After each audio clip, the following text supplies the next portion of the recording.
Está analizando los números, está el ministro de Salud Pública de la Ciudad de Buenos Aires, Fernán González Bernardo de Quirós, el doctor Alberto Crescenti del SAME. Digamos, son 2 semanas de cuarentena, se cumplieron ayer, así que es un primer momento para evaluar cómo están las cosas y fundamentalmente cómo va a ser lo que resta, que todavía resta prácticamente 10 días. Quedamos atentos, ¿eh? Arranca formalmente el corresponsal, doctor. Adelante. Hasta luego. Gracias.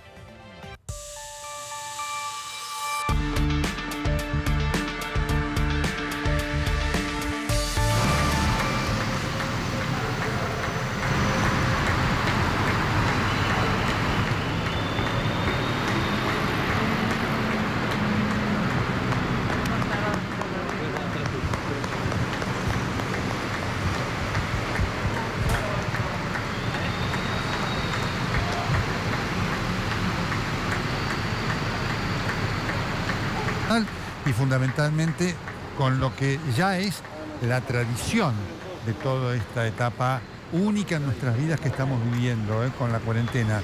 El tiempo en el coronavirus, la epidemia, la pandemia de coronavirus. Y ahí estamos nosotros viendo los aplausos de la gente, que cada noche a esta hora sale con cada vez más fuerza, cada vez con más entusiasmo, cada vez con más emoción, a expresarle este aplauso a todos los que dan servicio, por supuesto, a la cabeza los integrantes de los equipos de salud, médicos, enfermeros, camilleros, radiólogos, asistentes, choferes de ambulancia y demás, que cada día ponen el cuerpo en forma arriesgada para hacer la primera barrera que actúa fundamentalmente contra el virus, el coronavirus, ¿no? Y posteriormente después también a todos los que dan servicio, como veíamos recién en el cierre del noticiero con Gustavo Tubio, con Valeria San Pedro, los recolectores de residuos y tanta gente que en este momento con su servicio nos demuestra lo importante, lo indispensable que es.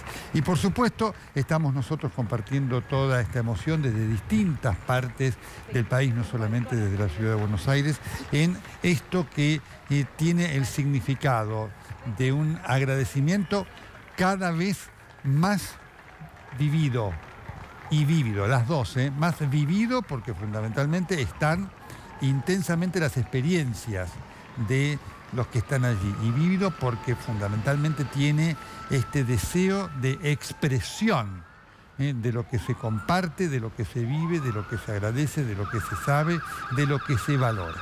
Y por supuesto en uno de estos lugares está allí ya Nuria González Rouco. Hola Nuria, ¿cómo estás? Bella noche.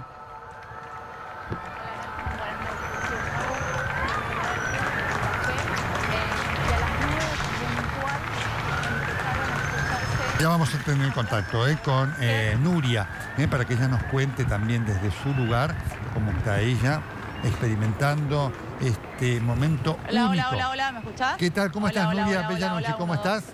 Estamos escuchando. ¿Cómo estás? ¿Bien? Contanos, Bien, Nuria, ¿dónde estás? Bien, Nelson. Estamos en Santa Fe y Coronel Díaz.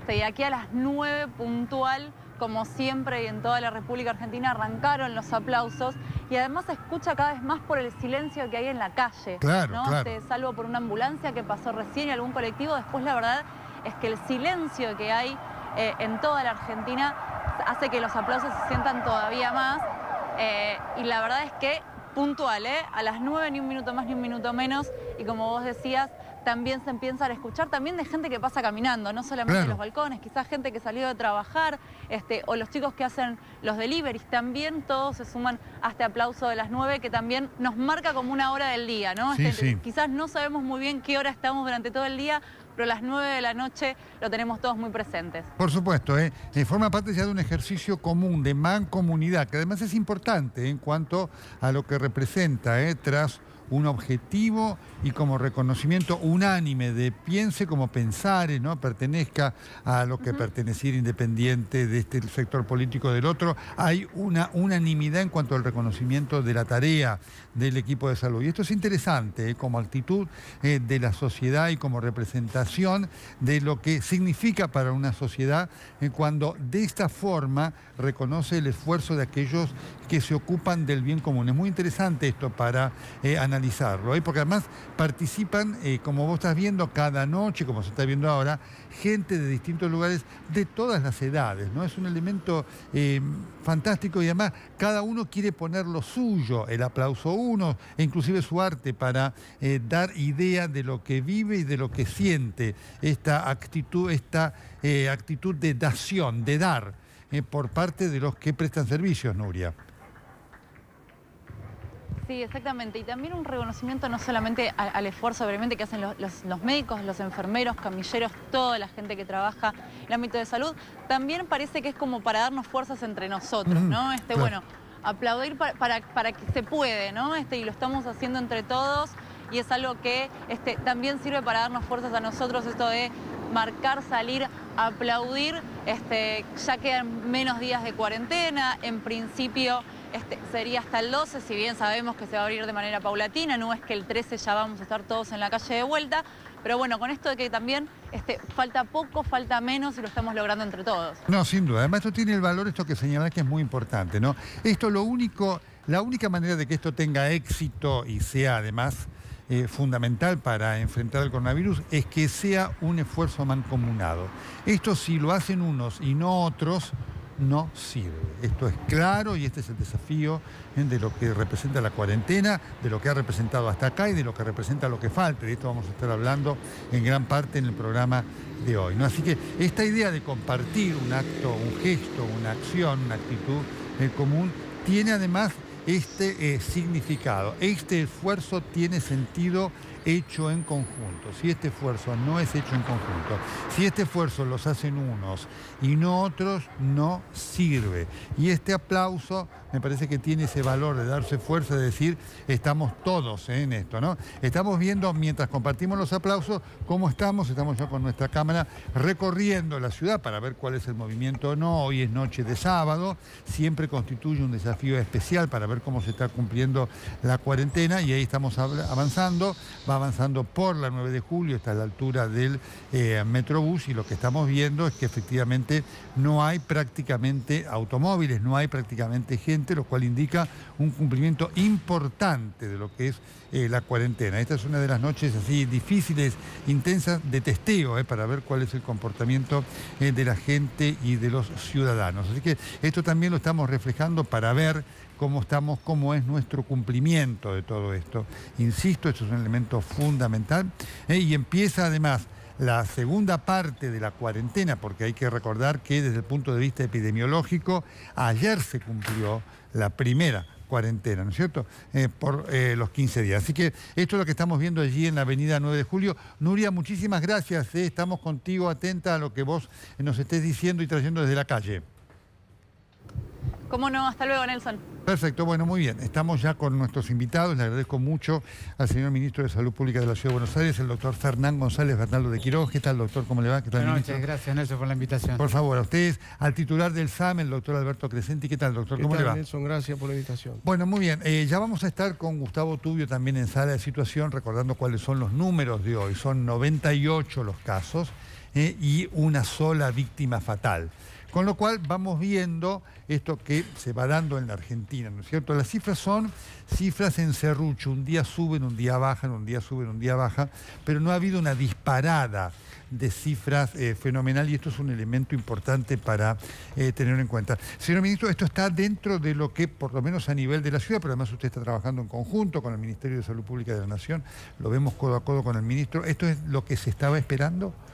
Efectivamente, nosotros pensábamos que el escenario podía ser relativamente más duro que el que estamos viendo hoy y por eso en el diálogo con el Ministro de Salud Pública de la Nación y los gobiernos nacional, provincial y de la Ciudad de Buenos Aires, me parece que las medidas que se fueron tomando precozmente en el escenario de hace 3 o 4 semanas y todo lo que ha ido ocurriendo en términos de políticas públicas en este tiempo nos ha facilitado que esta curva nos dé un poco más de tiempo en esta fase que, como usted decía, esa fase de crecimiento, si bien en serrucho, crecimiento relativamente lineal, que es esencial estirarlo lo más que se pueda porque en ese periodo donde los sistemas de salud se fortalecen, se preparan y sobre todo se evita que la curva tome un ascenso muy rápido y muy precoz que pueda sobrepasar la capacidad de los sistemas de salud, ¿no sé? ¿Cuál es hoy la cantidad de la participación en esta casuística de los casos ya de circulación comunitaria interna, ¿no es cierto? Porque efectivamente ha habido un cambio en ese perfil de lo que fue el comienzo de la presentación de casos aquí en la Argentina con aquel primer caso el 3 de marzo. Sí. Usted sabe que nosotros tenemos una serie de centros de vigilancia epidemiológica activa en la ciudad de Buenos Aires, en colaboración con el Ministerio de Salud de la Nación, y hemos detectado ya hace 10 días la circulación comunitaria incipiente. Luego, hace algo así como 8 días, tuvimos el primer caso sin un vínculo epidemiológico claro. Y en los últimos, yo diría, 6, 7 días, ya es bastante evidente que la circulación comunitaria en la ciudad está instalada, no de manera masiva, de ninguna manera, pero sí está instalada, y hoy por hoy hay una proporción de casos que pasa al 30% que ya son de circulación comunitaria, ¿no? Le pregunta al doctor Crescenti, ¿no? Y antes de seguir con el dato, porque por supuesto acabamos de ver el aplauso de las 9 de la noche. ¿Cómo lo viven ustedes esto? Y es emocionante para nosotros, Nelson. Es emocionante, reconfortante. El equipo está con mucha mística, con la moral muy alta, tanto choferes, radiooperadores como médicos, porque es un esfuerzo grande. Fíjese que desde que empezamos nuestra tarea hemos hecho 850 traslados y recibimos 135.000 llamadas. 135.000 llamadas. Y es una satisfacción para nosotros en este momento que no tenemos llamados en cola, Nelson. Ya no hay demoras en los llamados a través del 107, siempre conectados con el equipo, como dice el doctor Fernán Quirós, de epidemiología, pero la mística está muy alta y el reconocimiento de la gente también, no solamente para nosotros, sino para todas las guardias, los hospitales del gobierno de la ciudad, para su sector de terapia intensiva, porque están haciendo lo máximo en este tipo de pandemia, ¿no? Señor ministro, ha habido un cambio en el protocolo en cuanto a la consideración de casos, y esto por supuesto es importante, lo repetimos siempre, porque es un servicio para el público, para el televidente, ¿no es cierto? ¿Qué significa hoy ese cambio de protocolo que ha operado a partir de la mitad de la semana pasada? Dado que hemos podido documentar la circulación comunitaria del virus, nosotros hemos tomado la decisión de ya poner en funcionamiento la atención en unas unidades de febriles que estamos montando en los diferentes hospitales generales de agudos. Y eso significará que en los próximos días vamos a estar comunicando que no solamente el caso sospechoso ya no necesita ese vínculo epidemiológico del viaje, como efectivamente ya no lo necesita, sino que vamos a estar cambiando toda la metodología de atención a la gente, que luego del llamado al 107 vamos a ir disponiendo atenciones en lugares independientes en los hospitales para poder readaptar en nuestro protocolo de atención ya a la realidad de una circulación comunitaria que va a empezar a aumentar el volumen, ¿no es cierto? Correcto. Esto significa que cada caso que tenga alguno de los síntomas, fiebre, tos, dolor de garganta, aunque sea uno, el requisito es 2 mínimo, pero será por lo menos considerado como un sospechoso que necesita ver si se descarta o se confirma el coronavirus. Efectivamente, toda aquella persona que tenga fiebre más algún síntoma respiratorio, como dolor de garganta, tos o sensación de falta de aire, entonces va a ser considerado sospechoso y se va a estudiar en consecuencia de ello. Bien, ¿qué experiencia están recibiendo ustedes ante esto que usted decía, no hay cola, pero sí 135.000 consultas, ¿no?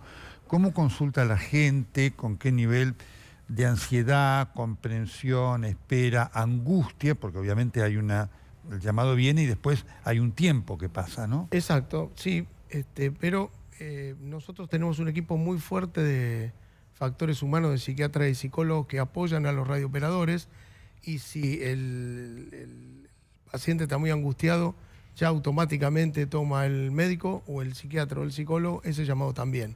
Estamos tratando en lo posible de llevar la máxima tranquilidad, recabar la máxima cantidad de datos, y si el paciente amerita, como lo estamos haciendo ahora, que tiene esos síntomas más dificultad respiratoria o lo que conocemos disnea, que es la falta de aire, automáticamente ya se despacha una unidad que previamente sabemos a dónde la vamos a trasladar, al hospital correspondiente o en algunos casos a su prepaga, a su centro de salud privado. Ministro, ¿el cambio de paradigma significa que las personas van a tener que acudir directamente al hospital o va a seguir, digamos, operando este sistema del llamado al 107? Todavía vamos a mantener el llamado al 107 porque estamos en una transición entre que está iniciándose la circulación comunitaria. Cuando la circulación comunitaria esté instalada y el volumen de casos fuera mayor, vamos a cambiar el protocolo y vamos a recomendar a la gente presentarse directamente en las guardias de los hospitales, que van a tener un dispositivo especial para atender a las personas que tengan este cuadro clínico compatible, ¿no es cierto? Hay un gran tema, porque obviamente lo impactante del coronavirus está generando un verdadero desafío para la ciencia médica hoy, en cuanto a que lo que hoy se conoce mañana puede ser que sea revertido. ¿Cuál es la posición existente en relación a una de las cosas que la gente nos pregunta mucho, ¿no?, ante esta cantidad de asintomáticos? ¿Se piensa en testeos aún mayores? ¿Se piensa en testear a toda la población? ¿Se piensa extender la cantidad de los testeos? Decididamente nosotros tenemos que ir extendiendo la cantidad de testeos por dos motivos, Nelson. Primero, porque ya no se necesita el vínculo epidemiológico del viaje, con lo cual ya el número de personas que tienen la posibilidad de ser sospechosos es mayor. Y segundo, porque efectivamente, como usted dice, en las últimas semanas, de acuerdo a las documentaciones europeas, se ha demostrado que la proporción de oligosintomáticos, es decir, personas que tienen apenas algún mínimo síntoma, y aquellas personas que tienen directamente ningún síntoma, es una proporción significativa, mayor de la que decían los primeros reportes de China. Con lo cual, estas dos variables que tenemos en la última semana, al menos en la Ciudad de Buenos Aires, indica que nosotros vamos a tener que ir progresando cada vez en más testeos. A todo el mundo decididamente no. Necesitamos testear a las personas que tengan más riesgo que la población general. Y por supuesto, en ese subgrupo, los primeros que están en ese grupo son las personas que tienen síntomas. ¿Qué cantidad de testeos se están haciendo? Por lo menos en la Ciudad de Buenos Aires, de lo que ustedes conozcan, porque esta es una demanda de mucha gente. Lo que vemos viendo, que no son muchos los testeos, y esto genera toda una presión de la gente en cuanto a esta inquietud por saber si le va a tocar, sobre todo los factores de riesgo, si van a poder acceder en tiempo y forma a estos testeos. Bueno, nosotros venimos haciendo unos 20 a 40 testeos por día en la primera parte de la epidemia, luego pasaron unos 60 y al día de hoy estamos haciendo más o menos en la Ciudad de Buenos Aires unos 400 a 500 testeos, pero estos son números recién de inicio. Seguramente en la medida que digamos, vaya progresando la cantidad de enfermos, el número va a crecer significativamente. Ya le voy a preguntar al doctor Crescenti cómo es la vivencia, antes de seguir con datos duros, ¿no?, del personal de la salud, porque obviamente es la primera barrera, ¿no?, más allá del aplauso, de quienes se ven expuestos al riesgo permanentemente. Esto es un tema enorme en todo el mundo, lo que está pasando en Alemania, Italia, España, en los Estados Unidos, con esta situación desesperante de los médicos que además se están encontrando enfermeros sin recursos y demás, es tremendo. Pero ahora me voy a hacer la situación porque está Gustavo Tubio, vamos a recordar los detalles de los números del día de hoy. Gustavo, por favor. Sí, Nelson, el parte diario de la tarde, hay como siempre uno a la mañana, otro a la tarde con novedades. Hoy fueron confirmados 98 nuevos casos de COVID-19. Con estos registros suman 1.451 positivos en todo el país. Del total de casos, 674, el 46,4%, son importados. El 490, el 33,7% son contactos estrechos de casos confirmados. 119, el 8,2%, son casos de circulación comunitaria y el resto se encuentra en investigación epidemiológica. Lamentablemente, Nelson, hoy tenemos que hablar de una nueva muerte. Un hombre de 73 años, residente en la provincia de Buenos Aires, y al momento entonces con esta muerte suman 43 los fallecidos en la República Argentina por el coronavirus. A ver, ahí tenemos en el mapa el total de infectados, 1.451, en Ciudad de Buenos Aires 407, en provincia 364, en Santa Fe 165, en Chaco 115, en Córdoba 134, en Tierra del Fuego 72, en Santa Cruz 22, en Tucumán 22, en San Luis 10, en Neuquén 33, en Río Negro 15, 27 en Mendoza, 18 en Entre Ríos, 21 en Corrientes, 5 en Jujuy, 3 en Salta, 3 en La Pampa, 2 en Santiago del Estero, 3 en Misiones, 1 en San Juan. Catamarca no tiene registro. La Rioja tiene 6, tampoco hay registro en Chubut y en Formosa. Los datos duros, los números fríos de la presencia del coronavirus en la Argentina, Nelson. Perfecto, muy bien. 3 provincias solamente. Entonces, en Formosa, Chubut, Catamarca, que no tienen casos. ¿Algo que le llame la atención, señor ministro? No, yo diría que eso de alguna manera representa cómo es las proporciones de la población argentina y su vincularidad con el extranjero, ¿no?, que es un poco la forma en que ha entrado este virus en todo nuestro país. Bien, ¿cómo es la vivencia del personal de salud de la ambulancia? Porque obviamente ustedes están expuestos claramente, ¿no es cierto?, a los casos, y hasta que no se completa el test no saben si el caso fue realmente un caso de coronavirus o no, y esto es todo un problema. Una de las cosas que hacemos es, primero, mucho hincapié, aunque le parezca mentira, en el lavado de manos. A cada rato, cada minuto, lavado de manos. Y nosotros tratamos, en la medida de lo posible, porque la ciudad, pese que hay mucho menos tránsito, mucha gente caminando, siguen habiendo accidentes, gente que se cae en la calle, gente que sufre una descompensación cardíaca. Entonces, ante, digamos, la mínima sospecha, ya el médico bajando con guantes, automáticamente toma una distancia y convoca a una ambulancia COVID si ya se da cuenta que hay algún síntoma que no cuaja, digamos. No, o sea, si ese paciente está con tos, automáticamente lo primero que hace es le pone un barbijo, le pone guantes. Y automáticamente, si amerita, nosotros ya desplazamos un equipo que está con bioseguridad, pero por supuesto, esto, como decía Fernán, cambia día a día, en los próximos días va a cambiar, y nosotros el resto del sistema, que son las ambulancias basadas en los hospitales, porque en Monasterio está el núcleo duro de esas ambulancias que usted ve, vamos a utilizar más protección, que será un barbijo, guantes y anteojos, no camisolines, pero eso va a hacer que dotemos a esas ambulancias, que ya prácticamente lo tienen. Pero en este momento, la demanda hacia el sistema, y en eso, la verdad, tengo que agradecer la solidaridad de la gente, del ciudadano de Buenos Aires, nos convoca realmente cuando es muy necesario. Muy necesario. ¿Cuál es la situación hoy del personal en cuanto a insumos, señor ministro? Porque esto es un desafío muy fuerte y en algunas zonas hay quienes se quejan y dicen no tenemos los insumos necesarios. ¿Cuál es la situación por lo menos en la Ciudad de Buenos Aires? En la Ciudad de Buenos Aires hemos comprado la cantidad de insumos requeridas y necesarias. Por supuesto que la vamos distribuyendo por los hospitales con la periodicidad que corresponde para que cada hospital tampoco esté abarrotado de insumos en cada uno de sus lugares. Pero yo le diría al día de hoy no tenemos ninguna necesidad o faltante de insumos para los hospitales. Siempre puede ocurrir que en algún momento del día, algún día de la semana, en algún hospital algún insumo falle, como falla cualquier estructura de logística. Pero inmediatamente se repone porque nosotros en el depósito central tenemos suficiente cantidad para distribuir. Bien, esto significa insumos, guantes, barbijos, alcohol. ¿Qué pasa con los uniformes médicos que utilizan los médicos? ¿Ese uniforme queda en el hospital, digamos, y ya el otro día es recambiado por otro uniforme que utiliza el personal? En general recomendamos que quede en el hospital y es importante un poco decirle también al equipo de salud que el objetivo esencial o primero dentro del ministerio es proteger al equipo de salud porque es el equipo de salud el que protege a la comunidad. Y en ese sentido, nosotros vamos actualizando semanalmente nuestras recomendaciones de cómo protegerse y el día de hoy estamos emitiendo un nuevo protocolo para que toda la gente y el equipo de salud que trabaja en los hospitales, en los centros de salud, estén suficientemente protegidos y se sientan cómodos con su trabajo, ¿no?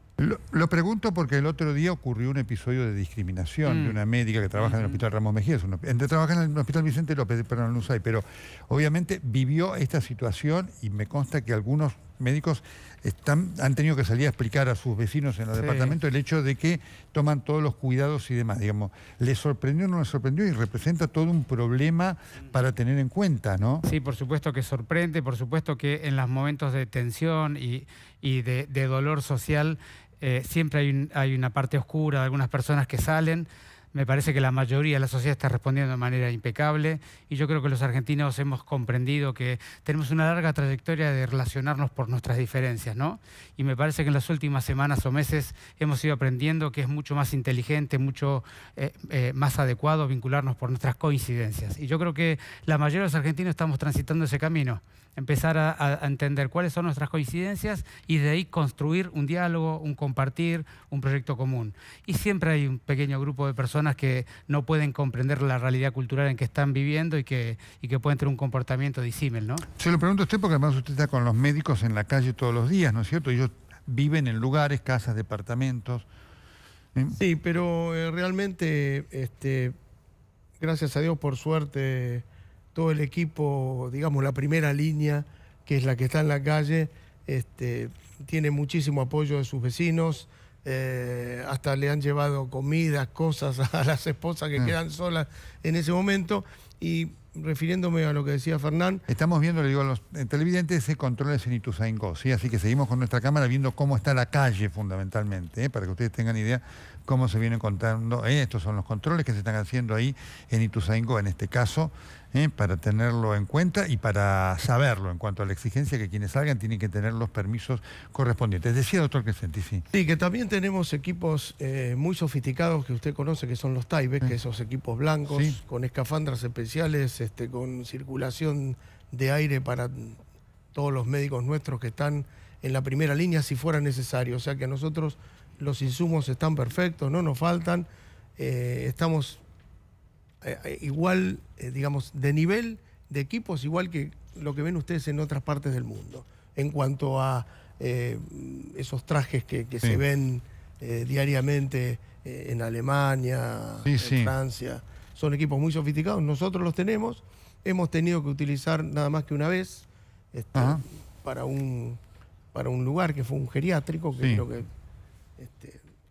todos los conocen, y se Sí. entró con ya equipos especializados para proteger aún más los 3 profesionales que iban a tomar la temperatura a los casos sospechosos. ¿Qué está pasando en las guardias? Porque ahí es un lugar además de tensión también, ¿no es cierto? Y también nosotros lo recibimos de gente que algunos comprenden y otros dicen, no, estamos todos juntos, ¿cómo es esto? Y demás, cuéntenos. Bueno, estamos trabajando mucho en la capacitación del personal, ¿no? Porque todos los profesionales del sistema público están acostumbrados a atender enfermos, pero pocos, digamos, todos nosotros estamos aprendiendo a gestionar una pandemia de esta magnitud, claro. ¿no es cierto?, con estas características tan particulares. De manera que nosotros hemos dispuesto un equipo de 12 infectólogos que están trabajando full time solamente en capacitación, cada uno en un hospital, en colaboración con los servicios de infectología de los hospitales públicos, y estamos trabajando muchísimo en capacitación, en cómo manejarse, cómo protegerse, qué tipo de equipos de protección usar, y básicamente esto es trabajar en la capacitación, contener, escuchar, hay angustia, hay preocupación. Sí. La guardia se está transformando en un lugar muy tenso, Por como supuesto que sí, consecuencia de por esto, supuesto ¿no? Me que lo sí. refieren los colegas. Y como a mí me gusta decir, digamos, nosotros a la angustia, a la preocupación y a la actitud de miedo sobre alguna situación, lo que tenemos que responder es con la escucha, con el diálogo, la comprensión de lo que el otro siente y trabajar sobre cómo podemos mejorar el contexto para que esté más tranquilo. ¿Y cómo es digamos, porque obviamente esto corre para los pacientes, pero también para el personal del equipo de salud, médicos y enfermeros que están en muchos casos, no solamente acá en el mundo, con mucho miedo? ¿Cómo se encara esto? Porque se lo deben estar diciendo. Médicos y enfermeros que estamos con miedo frente a esto, claro, ¿no? Como Alberto comentaba hace un ratito, primero hemos dispuesto de un equipo de psicólogos y psiquiatras para lo que es la contención de la esfera emocional, afectiva y psicológica de las personas, tanto en el 107 como en los hoteles donde tenemos las personas que vienen de viaje, como en los hospitales, como para el propio equipo que está en el ministerio, que también estamos bajo mucha atención y con mucho trabajo.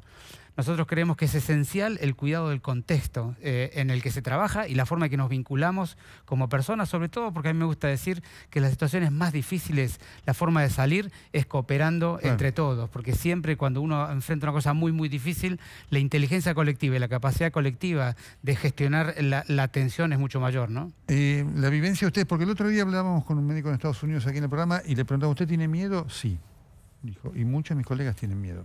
Sí, sí. Nosotros también tenemos miedo y preocupación, pero no nos tiene que desbordar esa ansiedad de los primeros días, que por supuesto manejar este tipo de acontecimientos no es la diaria que hacemos nosotros. Usted conoce nuestro trabajo, Sí. pero esto es absolutamente distinto. Pero si usted va hoy, comparando cuando empezamos el 5 a hoy, se respira calma y tranquilidad en la toma de decisiones. Mucha calma y tranquilidad. Y como decía Fernán, explicando, consensuando. También un tema que es fundamental, encabezando los operativos. Uno tiene que estar al lado de la gente que trabaja. Es fundamental. Este no es un trabajo de escritorio. Es un trabajo conjunto de todos. Y sobre todo no enojarse con el miedo ni tratar de no reconocerlo, sino reconducirlo hacia una acción de cooperación colectiva. Así es como se sale de las situaciones más difíciles.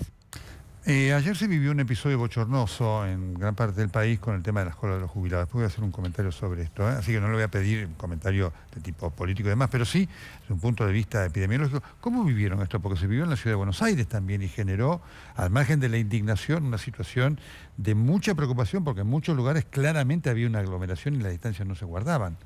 Sí, digamos, sorpresivo, pero bueno, no puedo ahondar en comentarios. No, pero ¿qué representó para ustedes esto en cuanto a demanda de trabajo y demás en muchos realmente, lugares? Mucha gente en la calle, ¿no? Mucha gente en la calle que no guardaba la distancia, porque, miren, Nelson, de lo que uno está observando, porque yo también estuve en el supermercado esta mañana comprando, sí. ¿No? ¿Sabe qué? Si el argentino, a partir de que la cuarentena se termine, digamos, sigue guardando el orden, el respeto por el otro, seguimos con la distancia de 2 metros, seguimos haciendo las compras en forma organizada. Sí. El colectivo vamos sentados, no arremolinados, ni parados, ni en los subtes, ni en los ferrocarriles. Seguimos como si vamos a salir mucho más rápido de esto. Respeto y orden. Independientemente de que la cuarentena se corte. Es respeto y orden. Respeto hacia el otro, hacia el semejante. Lo que hacían hoy en el supermercado. Alcohol en gel, agarrando el carrito, alcohol en gel en nuestras manos. Cuando salíamos, tendríamos que repetirlo siempre. Como ministro, ¿usted cómo lo vivió esto? Porque en la ciudad fue realmente un problema. Digamos, yo lo vi con dolor. Pero lo primero que hicimos con todos los integrantes del gobierno es rápidamente disponer un equipo de emergencia, ir a todos los bancos de la Ciudad de Buenos Aires y trabajar en las colas para distanciar, ayudar a distanciar, acercar alcohol en gel, ver si alguna persona necesitaba algún tipo de cuidado, y eso el equipo, sobre todo dirigido por Diego Santilli, que tomó ese operativo, funcionó muy bien. Si usted tuvo la oportunidad de ver las colas de la Ciudad de Buenos Aires ayer, la enorme mayoría de ellas se ordenaron rápidamente. Eso va a continuar mañana, porque obviamente fue hoy, mañana, lunes, martes. Hoy fue bastante más ordenado en todos lados, ¿no es cierto? En la ciudad no tuvimos ninguna información de ninguna cola en problemas, pero cada día que pase naturalmente se va a ordenar, pero esperamos que esto no vuelva a ocurrir, y vuelvo a repetirle, el dolor es profundo porque todos estamos haciendo mucho esfuerzo. No, por supuesto, ayer representó todo un hecho además riesgoso para los que estaban allí, ¿no es cierto? Porque además justo uno de los sectores de población a los cuales más se insisten que quede en su casa.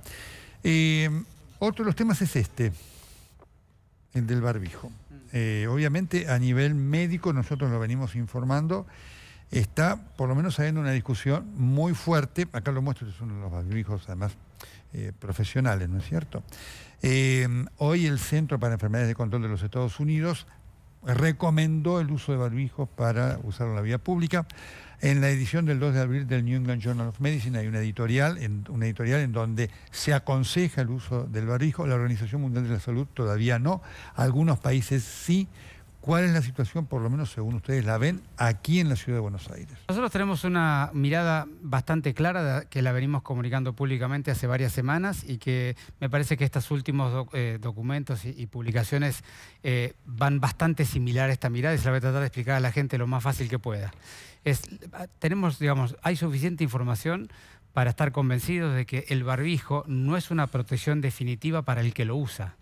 La persona que usa el barbijo lo que más está haciendo es protegiendo a la gente que lo rodea, a la gente que ellos quieren, con las que se vinculan diariamente.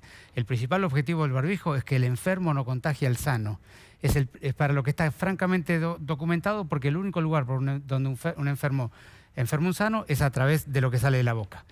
Ahora, cuando uno lo usa para protegerse a sí mismo, naturalmente algún grado de protección le da en la boca, pero le empeora la protección sobre todo de contacto, porque se está tocando más veces la cara, y además no le protege del todo porque tiene los ojos a la vista. De modo que nosotros defendemos la posición de que el barbijo es para que el enfermo no contagie al sano. Ahora, una pequeña aclaración. En la medida que la curva epidemiológica, la cantidad de casos de la Argentina y de la Ciudad de Buenos Aires aumente, y dado que en las últimas publicaciones, usted lo sabe perfectamente bien, se ha demostrado un porcentaje importante de personas con muy pocos síntomas o asintomáticos, entra en el debate de nuestra perspectiva la racionalidad de recomendar el barbijo para la mayoría de las personas en la calle. Pero vuelvo a insistir, no para protegerse ellos, sino para proteger a los demás si estuvieran enfermos.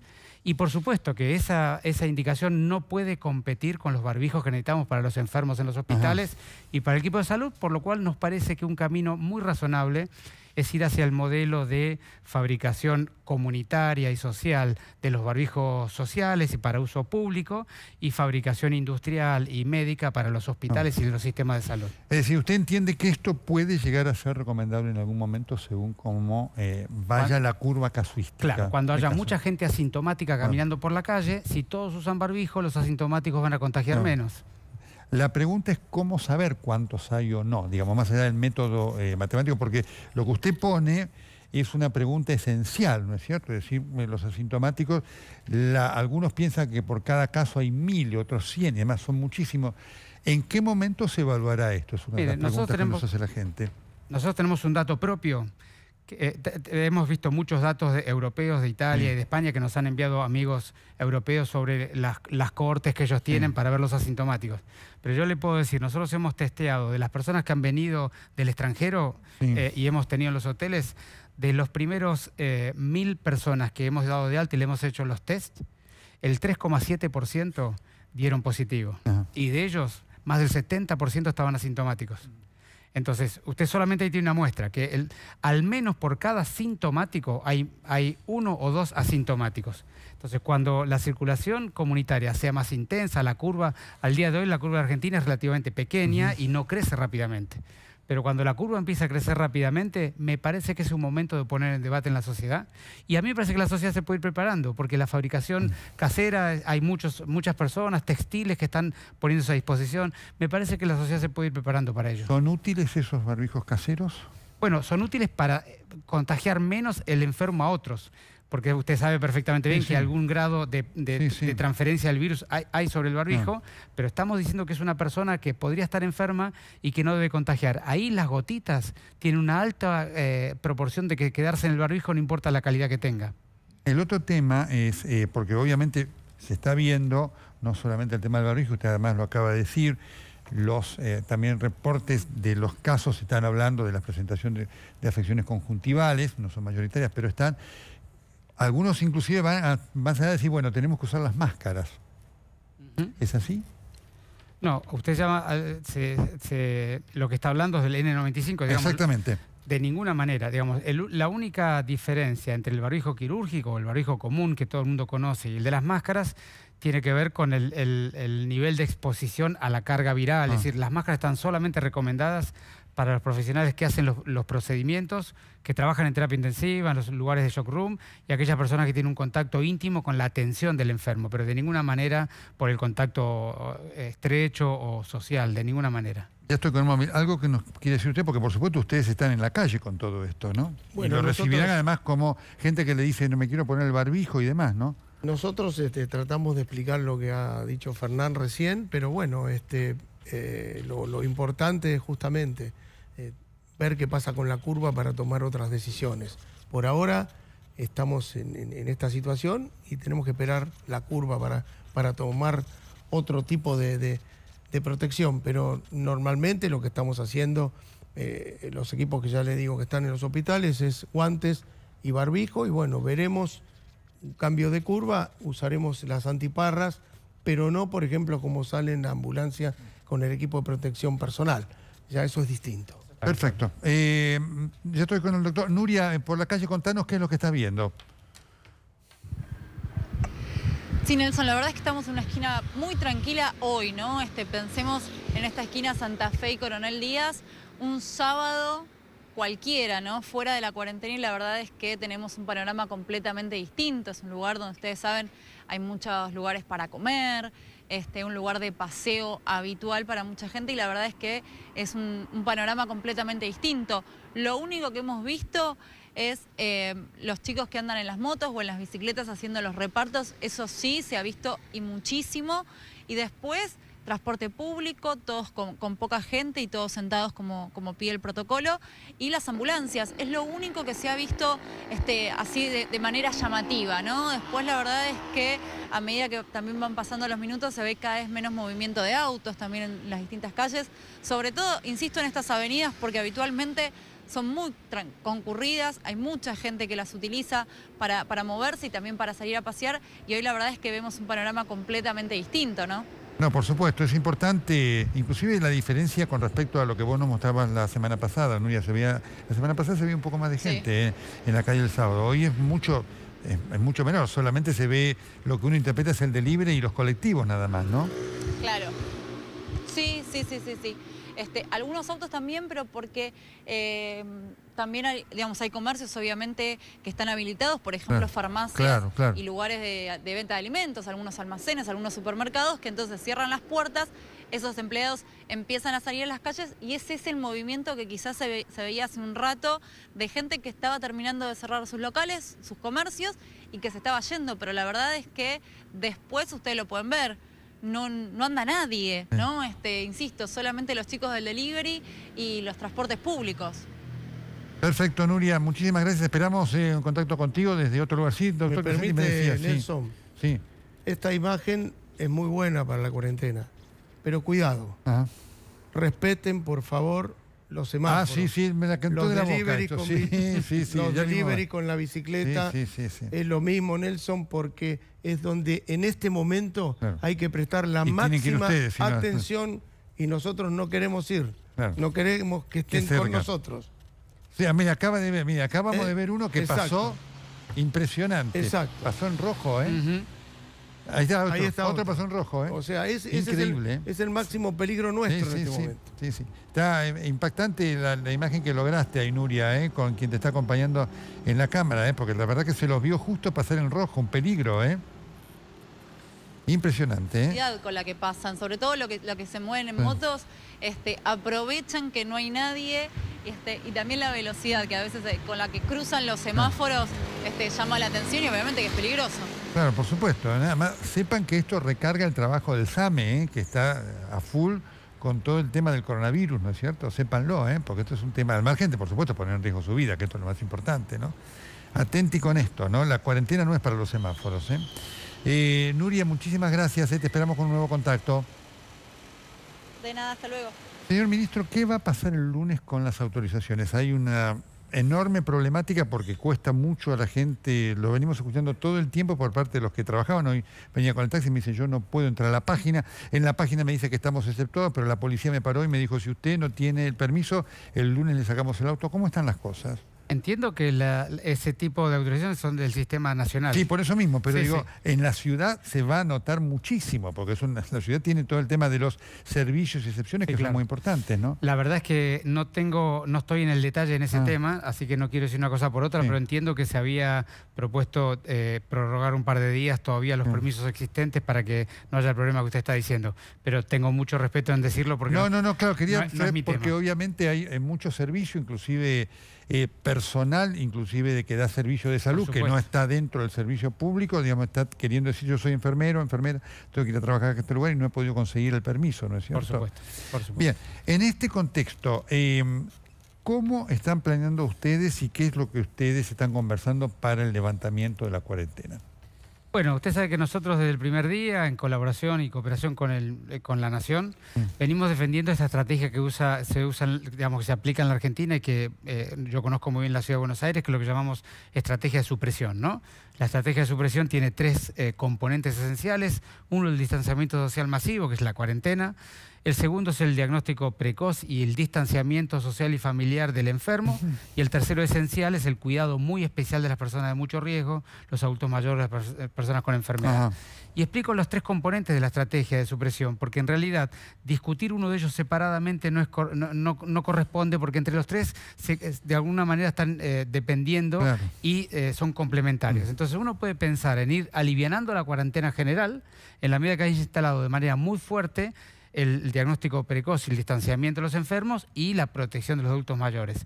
Estos últimos dos componentes estamos trabajando fuertemente en cooperación, la provincia, la ciudad, la nación, para fortalecerlos bien, para estar preparados para el día 12 o 13 en que el presidente de la nación tome la decisión de decidir cuánto se puede desandar en este momento y cuánto corresponde o conviene, de acuerdo a también cómo estén los datos en esa semana, ¿no? Porque esto es semana a semana de acuerdo a cómo va evolucionando la curva. Sin duda, entre los desafíos está el del transporte público, porque una vez vez que se levante la cuarentena, por lo menos, aunque haya esta cuarentena vertical, algunos sectores empezarán a desplazarse y el tema del transporte público y la cercanía es un desafío. Bueno, ahí hay que trabajar muy bien con las franjas horarias, ¿no? Digamos, uno puede ir levantando la cuarentena en áreas, pero es muy importante, como usted dice, que el transporte público esté ordenado y para eso el tema de las franjas horarias puede ayudar muchísimo.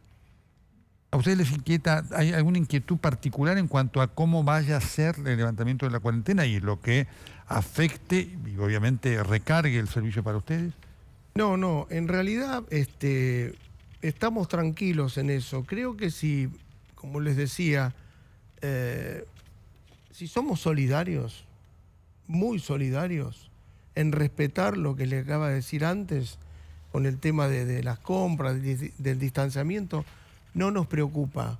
Yo creo que cada argentino en este momento tiene que ser solidario con el otro y ese distanciamiento tiene que ser siempre progresivo, automático, pensar, respetar a los demás. El que tiene fiebre, el que tiene síntomas, que use barbijo, que no salga a la calle, que haga más cuarentena, eso es fundamental. Y además aprovecho también que ha habido algunos casos de gente aprovechada, inescrupulosa, que toca el timbre de las casas, claro, diciendo que lo vamos a buscar. Todos sabemos la señalética de las ambulancias del gobierno de la ciudad. Son muy claras. Nadie que les toque timbre, que no esté con esa señalética, que no esté con esos equipos, le abran la puerta y consulten siempre con el 107, porque hemos visto algunos hechos delictivos que tenemos que tener también sumo cuidado. Sumo cuidado. Estamos viendo ahí una moto que lo paró, fue parada por el control. ¿Sí? Ah, mira, estamos en control en vivo. ¿Es nuestra moto, Virginia? Sí, es nuestra moto. Así que estamos viendo, para que ustedes vean, la motocam, que es la que está permitiendo la cámara, así que la paró. Y ahí está pidiendo el control correspondiente, ¿sí? El personal de control allí, así que estamos viendo algo de prefectura en vivo de lo que está pasando con el control con el equipo nuestro que está por la calle. Esto es importante para que nosotros lo conozcamos y para que ustedes además sepan que todos estamos sometidos al control. Ahí obviamente tenía toda la documentación en orden. Y el control entonces ha permitido que nuestra cámara vuelva a movilizarse por las distintas zonas de la ciudad. Es importante que lo podamos tener, por eso le preguntaba al señor ministro de Salud de la ciudad, que va a ser muy importante que el próximo lunes esté esto, porque hay mucha gente que obviamente está habilitada para poder movilizarse por la ciudad y no tiene este documento, que es de importancia, porque muchos están fundamentalmente dando servicios, ¿no es cierto? ¿Sí? Realmente. Otro de los temas, ministro, en relación a lo que es la cantidad de preguntas es enorme. ¿Qué es lo que está pasando con los que han estado en cuarentena y están todavía en cuarentena en los hoteles? Porque además tenemos mucha gente que nos dicen, estuve en cuarentena, vinieron y me dijeron, usted se va, me habían testeado, pregunté los resultados y la persona que venía me decía, no sé cuál es el resultado, y esto le genera una duda a quien se va, que por supuesto uno entiende que si se va porque algún resultado debe haber positivo. Cuéntenos, por favor. Sí, claro, nosotros lo que hemos hecho es a todas las personas que vinieron del extranjero con este movimiento de repatriación que se hizo, los hemos llevado a los hoteles de la ciudad para que estén distanciados y digamos, de la sociedad y de su propio entorno. Y entre el 7º y el 9º día les hacemos un test de PCR. Entonces, como el primer día había venido una cantidad muy importante de personas, el primer día llegaron casi 800 personas, el primer grupo, el primer contingente que salía entre el 7º y 9º día tuvo que esperar un día más porque fueron muchos estudios, pero nosotros le hemos informado a cada uno de ellos uno por uno el resultado. Y como yo les decía, tuvimos hasta el día de hoy 34 resultados positivos, muchos de ellos estaban asintomáticos, y eso significa más o menos del total un 3,7%. Es decir, que imagínense usted de las 2.000 personas que ya han llegado y tantas otras de miles que van a ir llegando. De hecho, hoy llegaron varios colectivos y un avión. imagínense la carga viral que se hubiera puesto en la sociedad si nosotros no hubiéramos hecho el esfuerzo organizativo, económico para disponer los hoteles, y si la gente que viene no hubiera hecho el esfuerzo emocional y personal de aceptar, acompañar, más allá de que alguno se sintió más incómodo que otro, pero la verdad que yo no tengo más que palabras de agradecimiento para toda la gente que ha estado en los hoteles, porque básicamente comprendieron que el interés colectivo es superior siempre al interés individual y se han puesto a resguardo de no agregarle un riesgo a la propia sociedad de la Ciudad de Buenos Aires, ¿no? Perfecto. Marcelo Bonelli, ¿cómo estás? ¿Qué tal, Nelson? ¿Cómo estás? Buenas noches. Bueno, con varias cosas. Te escuchamos hoy en la radio con el presidente de la República. Uno de los temas, por supuesto, clave y candente va a seguir siendo lo de los bancos. Hoy funcionó un poco mejor y esto generó además expectativa por parte de la gente, Marcelo. No solamente de los jubilados, sino también de gente que estaría necesitando la apertura de los bancos para otro trámite. Contanos cómo están las cosas. Sí, mira, precisamente ese tema, el tema de los bancos, la instrumentación de medidas de financiamiento para pagar salarios fue el tema de hoy de la reunión del Gabinete Económico Social que se realizó en Olivos y que fue presidida por Alberto Fernández, ¿no? En la cual se evaluó la instrumentación del mecanismo para pagarle a los jubilados y pensionados estos días, después del día de ayer, el bochornoso día de ayer, después lo que vos decís que hoy estuvo mejor, han trabajado mucho en el día de hoy también los intendentes para organizar la situación en cada una sobre todo en el conurbano y también en el interior del país, o sea que anduvo mejor, pero mirá, te digo, en la reunión de hoy se estuvo analizando otro tema vinculado a los bancos que no es tan público, pero sí que está generando mucha preocupación, que es en las líneas de crédito para pagar salarios, esta línea del 24%, ¿no? Ahí, ¿cuál era la queja? Y te digo, hoy cuando hablé con el presidente Fernández, él lo admitió, que ayer en una reunión que tuvo con la Unión Industrial y la CGT, ambos le plantearon esto, que la línea de crédito está bárbaro, el problema es que la instrumentación y las cosas que piden los bancos hacen que sea bastante lento todo el trámite, y la idea, y se instruyó a Miguel Pese para que, bueno, el Banco Central se ponga las pilas y que se busque un mecanismo para que ese dinero fluya. Claro. Es clave el pago de salario, o sea, muchas pequeñas y medianas empresas, Nelson, y ya estamos transcurriendo el periodo de pago, ¿no? Han hecho el esfuerzo, han pagado de su bolsillo, de sus fondos, a la espera de este crédito que se está demorando, y bueno, la promesa es tratar de agilizarlo. Esto generó bastante ruido dentro del Gabinete Económico Social, entre Matías Culfas, Miguel Pese, porque ¿sabés qué sucede? Que el Estado sale garante a través del Fondo de Garantía, pero para constituir eso, el Estado tiene que aportar el dinero. Por supuesto. Y esto no se ha hecho y ha generado que esta línea viene de hace 15 días, no esté funcionando, y fue uno de los temas centrales en el día de hoy para tratar de corregir y de acelerar las cosas, ¿no? Sin duda. Hay, obviamente, la situación socioeconómica viene transformándose en un elemento también de mucha importancia ya en esta segunda parte de la cuarentena. Hay varias inquietudes de las que están planteadas y había expectativa con esa reunión, y vos tenés muy buena información, de cómo además va a operar el levantamiento de la cuarentena cuando se pase de la cuarentena general a la cuarentena parcial, cuáles van a ser los sectores y cómo van a trabajar. Claro, bueno, ahí yo te estaba hablando con el ministro de Salud, que le hablaba de que se iba a evaluar. Hoy el presidente Fernández, cuando hablamos, concretamente dijo, la idea hoy, ¿no? Porque vos sabés muy bien que esto es día a día y se va a evaluar la situación la semana próxima, es que continúe la cuarentena, pero que se flexibilicen. Y se ha creado una comisión, digamos, entre la Unión Industrial Argentina, la CGT, la Cámara Argentina de Comercio, que van a trabajar con los expertos toda esta semana para ver qué sector se puede abrir en función de no afectar a la cuestión sanitaria. Está claro, y esto lo confirmó Alberto Fernández hoy, de que las clases no se van a reanudar. Esto ya está definido por parte del gobierno, pero se va a ver sector por sector. Aparentemente, claro, los sectores que congreguen gente son los más reacios a abrir. por ejemplo, tema comercios de restaurante, comida.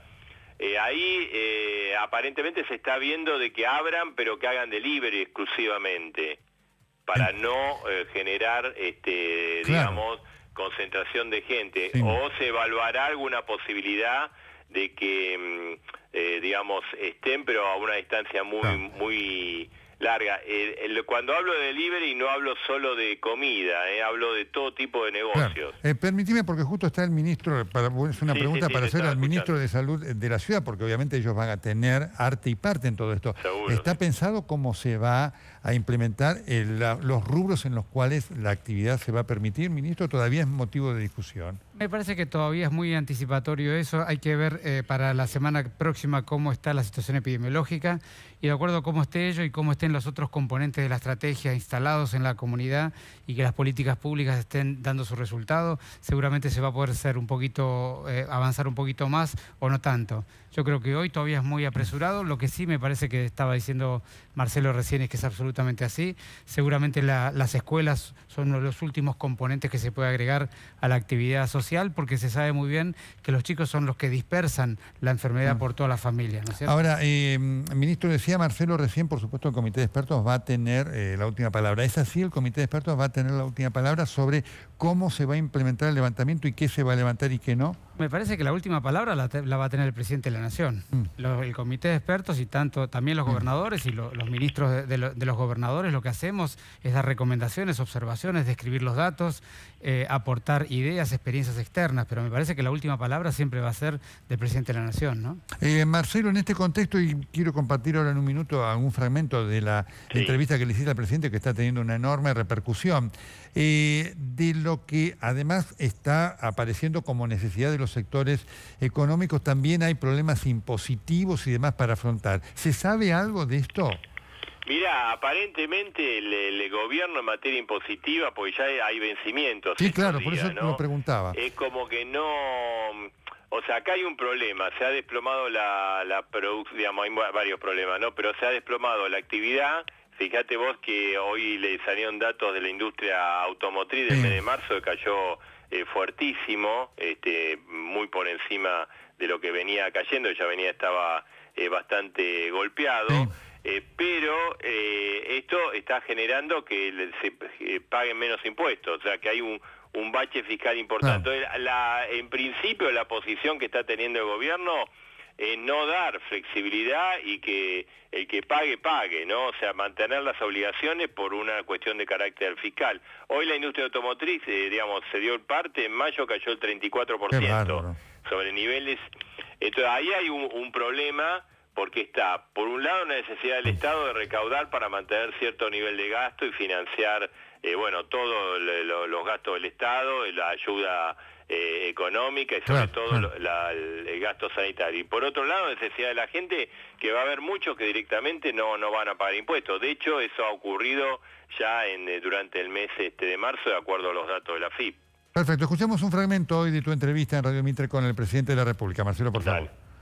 Banco Provincia tiene desarrollado una tarjeta virtual, un monedero virtual. Ahí el problema es la costumbre de la gente. Hay una costumbre del jubilado, de muchos jubilados, no de todos, muchos, y que les gusta hacer el trámite a él, y que les gusta ver al cajero, y que les gusta guardar el dinero en la cartera. Hay otro tema que está pendiente, se viene, es importante, que es el tema de la deuda externa. ¿Cuál es la posición hoy de ese tema? No, la misma de siempre, y por eso estamos cumpliendo con nuestro compromiso. Las medidas que dimos a los empresarios para sostener el empleo, esas medidas nos costaron 380.000 millones de pesos a los argentinos. El auxilio económico que reciben los argentinos en planes y demás han superado los 120.000 millones de pesos. Para nosotros primero está la gente. Lo que nosotros vamos a hacer es una propuesta sensata. Una propuesta sensata quiere decir una propuesta que podamos cumplir. Y que para cumplirla no tengamos que postergar a los argentinos. Previendo que los expertos dicen que mayo, primera quincena, va a ser complicada, ¿podría reinstalarse la cuarentena? Digamos, ¿esto lo están evaluando? Nosotros evaluamos todo. Y para mí, la voz más importante la tienen los científicos. Y este es un tema muy delicado. Y gracias a Dios tengo a los mejores expertos del país ayudándome a tomar la decisión. Cada uno tiene derecho a donar su sueldo si siente que está en condiciones de hacerlo. A mí, yo tengo un gobierno de ministros y de funcionarios que no tienen fortunas, no tienen cuentas en el exterior, no tienen bienes, no tienen empresas, que realmente viven de su sueldo. Yo la verdad es que sé que acá no tengo a nadie que esté robando la plata, que no tengo a nadie ñoqui, que no tengo a nadie que reciba un sobre por izquierda, que hemos terminado con los fondos secretos. Los fondos secretos de la Secretaría de Inteligencia están destinados hoy al coronavirus, no a enriquecer a un funcionario.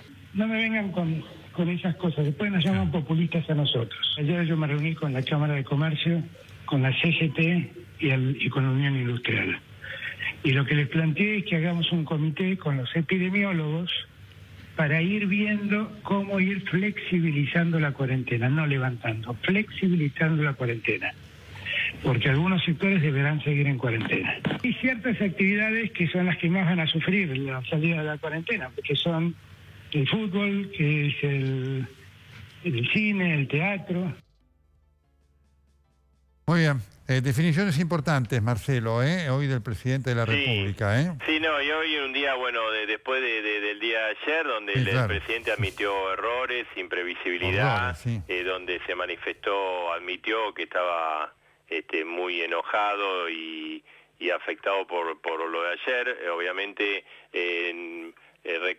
digamos, trató de ser bastante prudente, pero bueno, recargando la tinta en la mala gestión del Banco Central y del ANSE, ¿no, Nelson? Y la idea de tratar de tomar medidas para que... Hay un tema, digamos, hay muchos jubilados que hay un uso y costumbre. Por supuesto. A mí me parece, y yo te digo... hoy se lo planteamos al presidente en el sentido de que acá también tiene que haber una gran difusión, porque digamos esto va a continuar, digamos, el próximo mes vamos a tener el mismo problema, se van a pagar un montón de ayuda social en los próximos días, una gran difusión de cómo hay que hacer, digamos, así como hay un gran programa con respecto al lavado de manos, con respecto a la distancia social. Me parece que tiene que haber un instructivo también para informar a la clase pasiva. Ayer el cronograma de pago se anunció a través de un comunicado que los medios lo dimos, lo difundimos, pero que bueno, no necesariamente el jubilado lo puede escuchar. En cambio, una campaña publicitaria del Estado, de los bancos, el Banco Central, del ANSES, bueno, contribuiría para tratar de resolver el problema en el corto plazo y para adelante, ¿no? Cómo conseguir la tarjeta, cómo operar. Vos sabés, te digo esto, que en los supermercados, en las estaciones de servicio, en las farmacias, si vos pagás con una tarjeta de débito, además le podés pedir plata al... Por supuesto, la gente no lo sabe, mucha gente. Y la gente no lo sabe, y ese instructivo me parece que es fundamental para no vamos a cambiar la mentalidad y la forma en 3 días, esto es así, pero por lo menos para que la gente vaya adquiriendo algunos hábitos de acá para adelante. Sin duda, clarísimo. Marcelo, muchísimas gracias. Gracias a ustedes. Bueno, estamos en el corresponsal. Los voy a retener solamente unos minutos más al ministro y al doctor Crescenti, que además tienen otras ocupaciones, porque sí tengo 2 preguntas en relación a tratamientos y demás que son importantes y que forman parte de la demanda de la gente. La pausa y ya estamos aquí. Continuamos en esta emisión extraordinaria de El Corresponsal.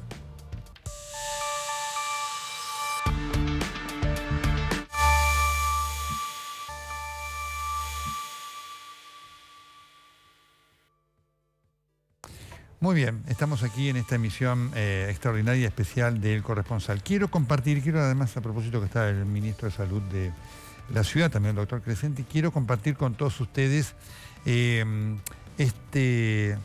esta pieza publicitaria, por favor. La Argentina agradeciendo a cada persona que trabaja dentro del sistema de salud para ayudar a todos. Cuando no haya nadie cerca o lejos, muy emocionante. Vengo a ofrecer en todo el país como reconocimiento al trabajo de todo el sistema de salud.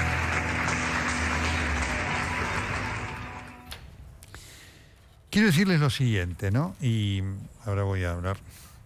Este es un tema muy profundo para nosotros como sociedad.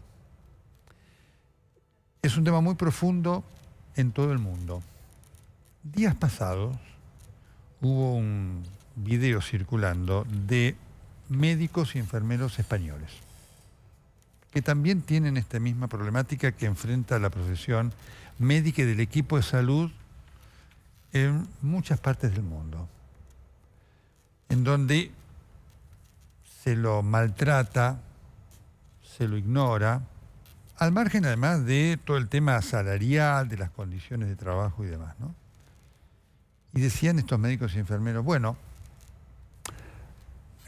ahora que lo llamen a Cristiano Ronaldo, ahora que lo llamen a Roger Federer, que lo llamen a Messi, y por supuesto, y yo decía a quienes admiramos como jugadores, pero que por supuesto ganan cifras siderales. Nosotros ganamos esto y mostraban el sueldo, y eran realmente... Y trabajamos así, mostraban esto. Lo mismo se aplica aquí. Y debo decir, el otro día lo comentaba aquí en el canal, que en el medio de lo que representa esta emocionante actitud de la ciudadanía, aplaudiendo a médicos, enfermeras, camilleros, porque el equipo de salud son todos, también el administrativo que da los números y demás, que hay muchos que lo agradecen, pero expresan también su enojo. Porque, dice, la pasamos mal todos los días. Pero no solamente la pasamos mal, médicos, enfermeros y demás, todos los días, por lo que ganan, que en muchos casos es una miseria, sino por cómo los tratan. Cómo los tratan las autoridades, en muchos casos, en general, en las condiciones en las cuales trabajan, lo que pasa hoy en la consulta, en el hospital público, pero también en lugares privados. Y esto de las condiciones de trabajo se aplican tanto para lo público como para lo privado, en cuanto a situaciones de desconsideración. Y me parece que sobre todo esto tenemos que reflexionar. Porque ser médico es una tarea muy difícil. Todas las profesiones tienen sus dificultades, pero ser médico es muy difícil. Quien está del otro lado no tiene la apreciación de la angustia que vive el médico frente a un caso, cuando no lo puede solucionar o cuando tiene que enfrentar una dificultad. La desesperación que le agarra cuando, habiéndolo diagnosticado, no tiene los elementos para trabajar. La indignación, que además forma parte de él cuando encima de todo esto es maltratado. El ver, además, cómo muchas veces vive en el medio de promesas que nunca llegan. El apreciar como una parte importante de la sociedad lo ignoran, los maltratan, creen que son indiferentes a todo lo que les pasa a los otros. Esto lo quiero marcar. Y lo quiero marcar en este momento en el cual la sociedad se da cuenta de lo que vale el trabajo del equipo de salud. Sin darse cuenta, a lo mejor, y este es el momento para aprovecharlo, que lo que vale el trabajo de salud todos los días es importante. Porque el médico, la enfermera, el camillero, el que va en la ambulancia, se enfrenta a riesgos todos los días, no solamente con el coronavirus. Se enfrenta a riesgo todos los días, porque va a enfrentar situaciones difíciles, riesgos psicológicos, riesgos sociales, riesgos patológicos. El médico y el equipo de salud trabaja en un medio absolutamente patológico. Y muchas veces no tiene los guantes que necesita, el barbijo que necesita, el camisolín que necesita y demás. Hoy seguramente los tiene, pero muchas veces no. Y entonces además es muy difícil, porque hoy, además estamos viendo el SAME, los hospitales de la ciudad, que con todas las cosas que seguramente hay que mejorar, representan casi la punta de un iceberg. Imagine usted el médico que está trabajando, pero no en las lomitas, el que está trabajando en una salita o un hospital precario del conurbano bonaerense. La Matanza, Quilmes, San Martín, no vaya con un médico a Villa Zagala y todo eso. Digo, esta es la reflexión que corresponde, que tiene que ver con esta pieza que hemos querido poner al aire.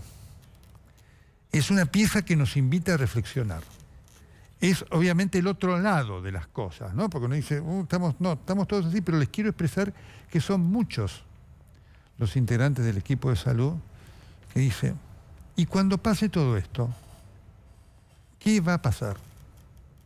Después de que yo arriesgué mi vida, todos están arriesgando su vida, ¿eh? Han muerto médicos, ¿sí? O están, algunos médicos vienen en el Chaco y mire usted que están viviendo la enfermedad. ¿Qué va a pasar todo esto? ¿Va a cambiar? Digamos, la moraleja, la enseñanza de esta experiencia va a ser aprendida, porque experiencias como estas dejan enseñanzas. Hay que ver si las enseñanzas se aprenden. Que para un país la salud pública es fundamental, después de esto no hay ninguna duda. Una de las cosas que sufre la Argentina es la desigualdad. Los test en la Ciudad de Buenos Aires demoraban 24 o 48 horas. Recién ahora, desde hace una semana, en las provincias pueden llegar, pero estuvieron demorando 6 días, 7 días y demás. Y usted vio cómo trabajan los médicos, las condiciones que están trabajando en alguna zona del país. Esto lo tiene que ver la política, pero también la sociedad. A veces cuando al médico se le paga un honorario y al enfermero se le paga un honorario, al camillero se le paga se protesta. ¿Cuánto vale el conocimiento? Porque no hay una idea global. ¿Cuánto vale el conocimiento? Tiene una respuesta clarísima en esta pandemia. Ya mismo se la doy. El conocimiento vale su vida, nuestra vida. Quería compartir este pensamiento con todos ustedes.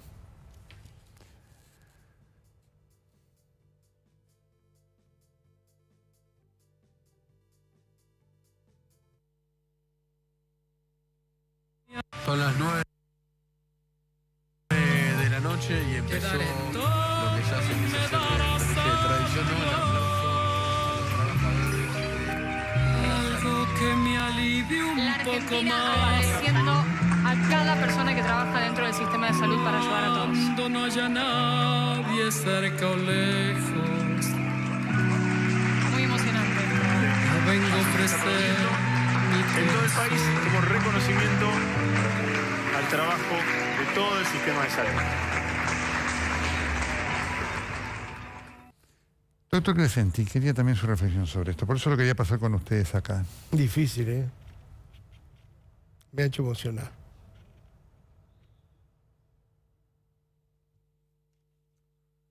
Ministro. Qué importante la reflexión que hizo Nelson.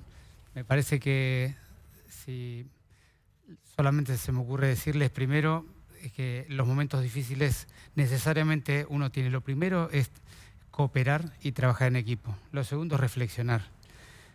Y en esa reflexión yo me permitiría agregarle una sola cosa. Es primero que ya aprendimos que la salud pública es tan importante, ¿no? Y esto lo demuestra claramente como usted lo dice. Lo segundo es que para cuidar a la comunidad necesitamos cuidar al equipo de salud. Y el equipo de salud se tiene que sentir cuidado y nosotros lo tenemos que cuidar y tenemos que estar ahí con ellos. Y lo tercero, me parece que esto también viene a demostrar que efectivamente la salud es una construcción colectiva. Y la mejor demostración de que la salud es una construcción colectiva es que esta pandemia solamente la vamos a detener con el trabajo de toda la sociedad. Cuando cada una de las personas de la sociedad aporte algo para el trabajo colectivo y para el cuidado colectivo. va a ser claramente diferente el comportamiento que esta pandemia tenga acá en nuestro país. Y de ahí creo que es muy importante remarcar que todas las situaciones de dolor, de pánico, de miedo que tenemos cada uno de nosotros, tenemos que reorientarla a cómo podemos entender qué le pasa al otro, cómo podemos cooperar y cómo podemos ayudar todos a cuidar a los que nos cuidan. Eso me parece que es tremendamente importante y celebro, y me hizo también a mí emocionar y razonar mucho y pensar mucho mientras usted hablaba. Le agradezco mucho el comentario. Ministro, muchas gracias. Por favor, gracias por invitarme. Doctor Crescenti, gracias por su trabajo de todos los días y en usted de todos, los que ¿sí? Muy bien, ya seguimos. Vamos. Paula, ahí estás. ¿Dónde estás? Hola Nelson, ¿cómo te va? Estamos en Hugues, así le dicen todos los habitantes de esta localidad. Estamos exactamente a 300 kilómetros de Capital Federal. ¿Y por qué te hago esta aclaración de Hugues? Porque muchos me dicen, es Hughes. Bueno, no, acá en Hugues dicen, esto es Hugues, bien argentino. Estamos exactamente pasando Colón y a unos 60 kilómetros de Venado Tuerto. En este lugar está todo, absolutamente todo cerrado, Nelson. Puertas, ventanas de las casas, todos los comercios. ¿Por qué? Porque a partir de las 9 de la noche en estos pueblos nadie sale de la casa, ni siquiera para ir a comprar, porque en ese momento cierran todos los supermercados, carnicerías, verdulerías, ferreterías y farmacias cierran a las 8. Así que bueno, esta es la situación, es un pueblo fantasma. Quienes sí están toda la noche y dando vueltas y acá de guardias, que una vez más también hay que reconocer el trabajo que están haciendo, porque no solo los médicos, sino también la gente de la policía, la gente de seguridad que está controlando muchas veces en la ruta, muchas veces está controlando en la entrada de los pueblos y también adentro. Acá estábamos en el debate de si este pueblo es Hughes o Hugues. ¿Cómo le dicen? Hugues. Hugues. Conocido acá en la zona como Hugues. Bueno, antes de hablar con ella te quiero contar que hay dos personas muy conocidas, que es Nacho Escoco, que es un futbolista de River que vive acá. Me decía ella, ¿a cuántas cuadras? Y 2 cuadras. A 2 cuadras. Bueno, también de este pueblo es María Luján Telpuc, la policía de seguridad aeroportuaria, Nelson, del caso Antonini Wilson. O sea, es un pueblo que tiene estas dos figuras, pero que hoy, ¿cómo se está comportando? ¿Está cumpliendo la cuarentena? La gente, la verdad que se está portando muy bien. Nos ha costado un poquito. ¿Ah, sí? Sí, porque como en todo pueblo creen que no va a llegar, pero bueno, se están tomando todas las medidas para que la gente cumpla. ¿Cuántos habitantes tiene? Hugues tiene aproximadamente 6.000 habitantes. ¿Y costó que entiendan esto de tener que estar en su casa? Sí, al principio sí, bueno, después se dispuso un horario para lo que es comercial. La gente solamente tiene... O sea, está habilitada para salir en ese horario y después se toca una sirena que escucha todo el pueblo. ¿A qué hora? Y, por ejemplo, al mediodía, a las 12:30 del mediodía, y después se vuelve a tocar a las 20 horas. O sea que... Es un aviso de que la gente tiene que estar en la casa, sí o sí. ¿Y qué pasa si encontrás a alguien fuera de su casa? Supongo que se conocen todos con 5.000, 6.000 habitantes. Y, por ejemplo, la gente, tenemos conocimiento de que hay gente que tiene que trabajar, atender a personas mayores, y la gente que no justifica lo que está haciendo en la calle, se la traslada a la comisaría y se siguen las directivas de un fiscal que tenemos a cargo en Melencue. ¿Cambió de alguna manera el movimiento acá en el pueblo? Sí, ¿Cambió las actividades? Cambió mucho, sí. Es un pueblo grande. ¿Cuál es la actividad principal? Acá hay un frigorífico que tiene aproximadamente 600 empleados. Y bueno, siempre hay movimiento. Así que en la calle, bueno, eso se trató de controlar. ¿Cuál es tu cargo? Yo soy ahora...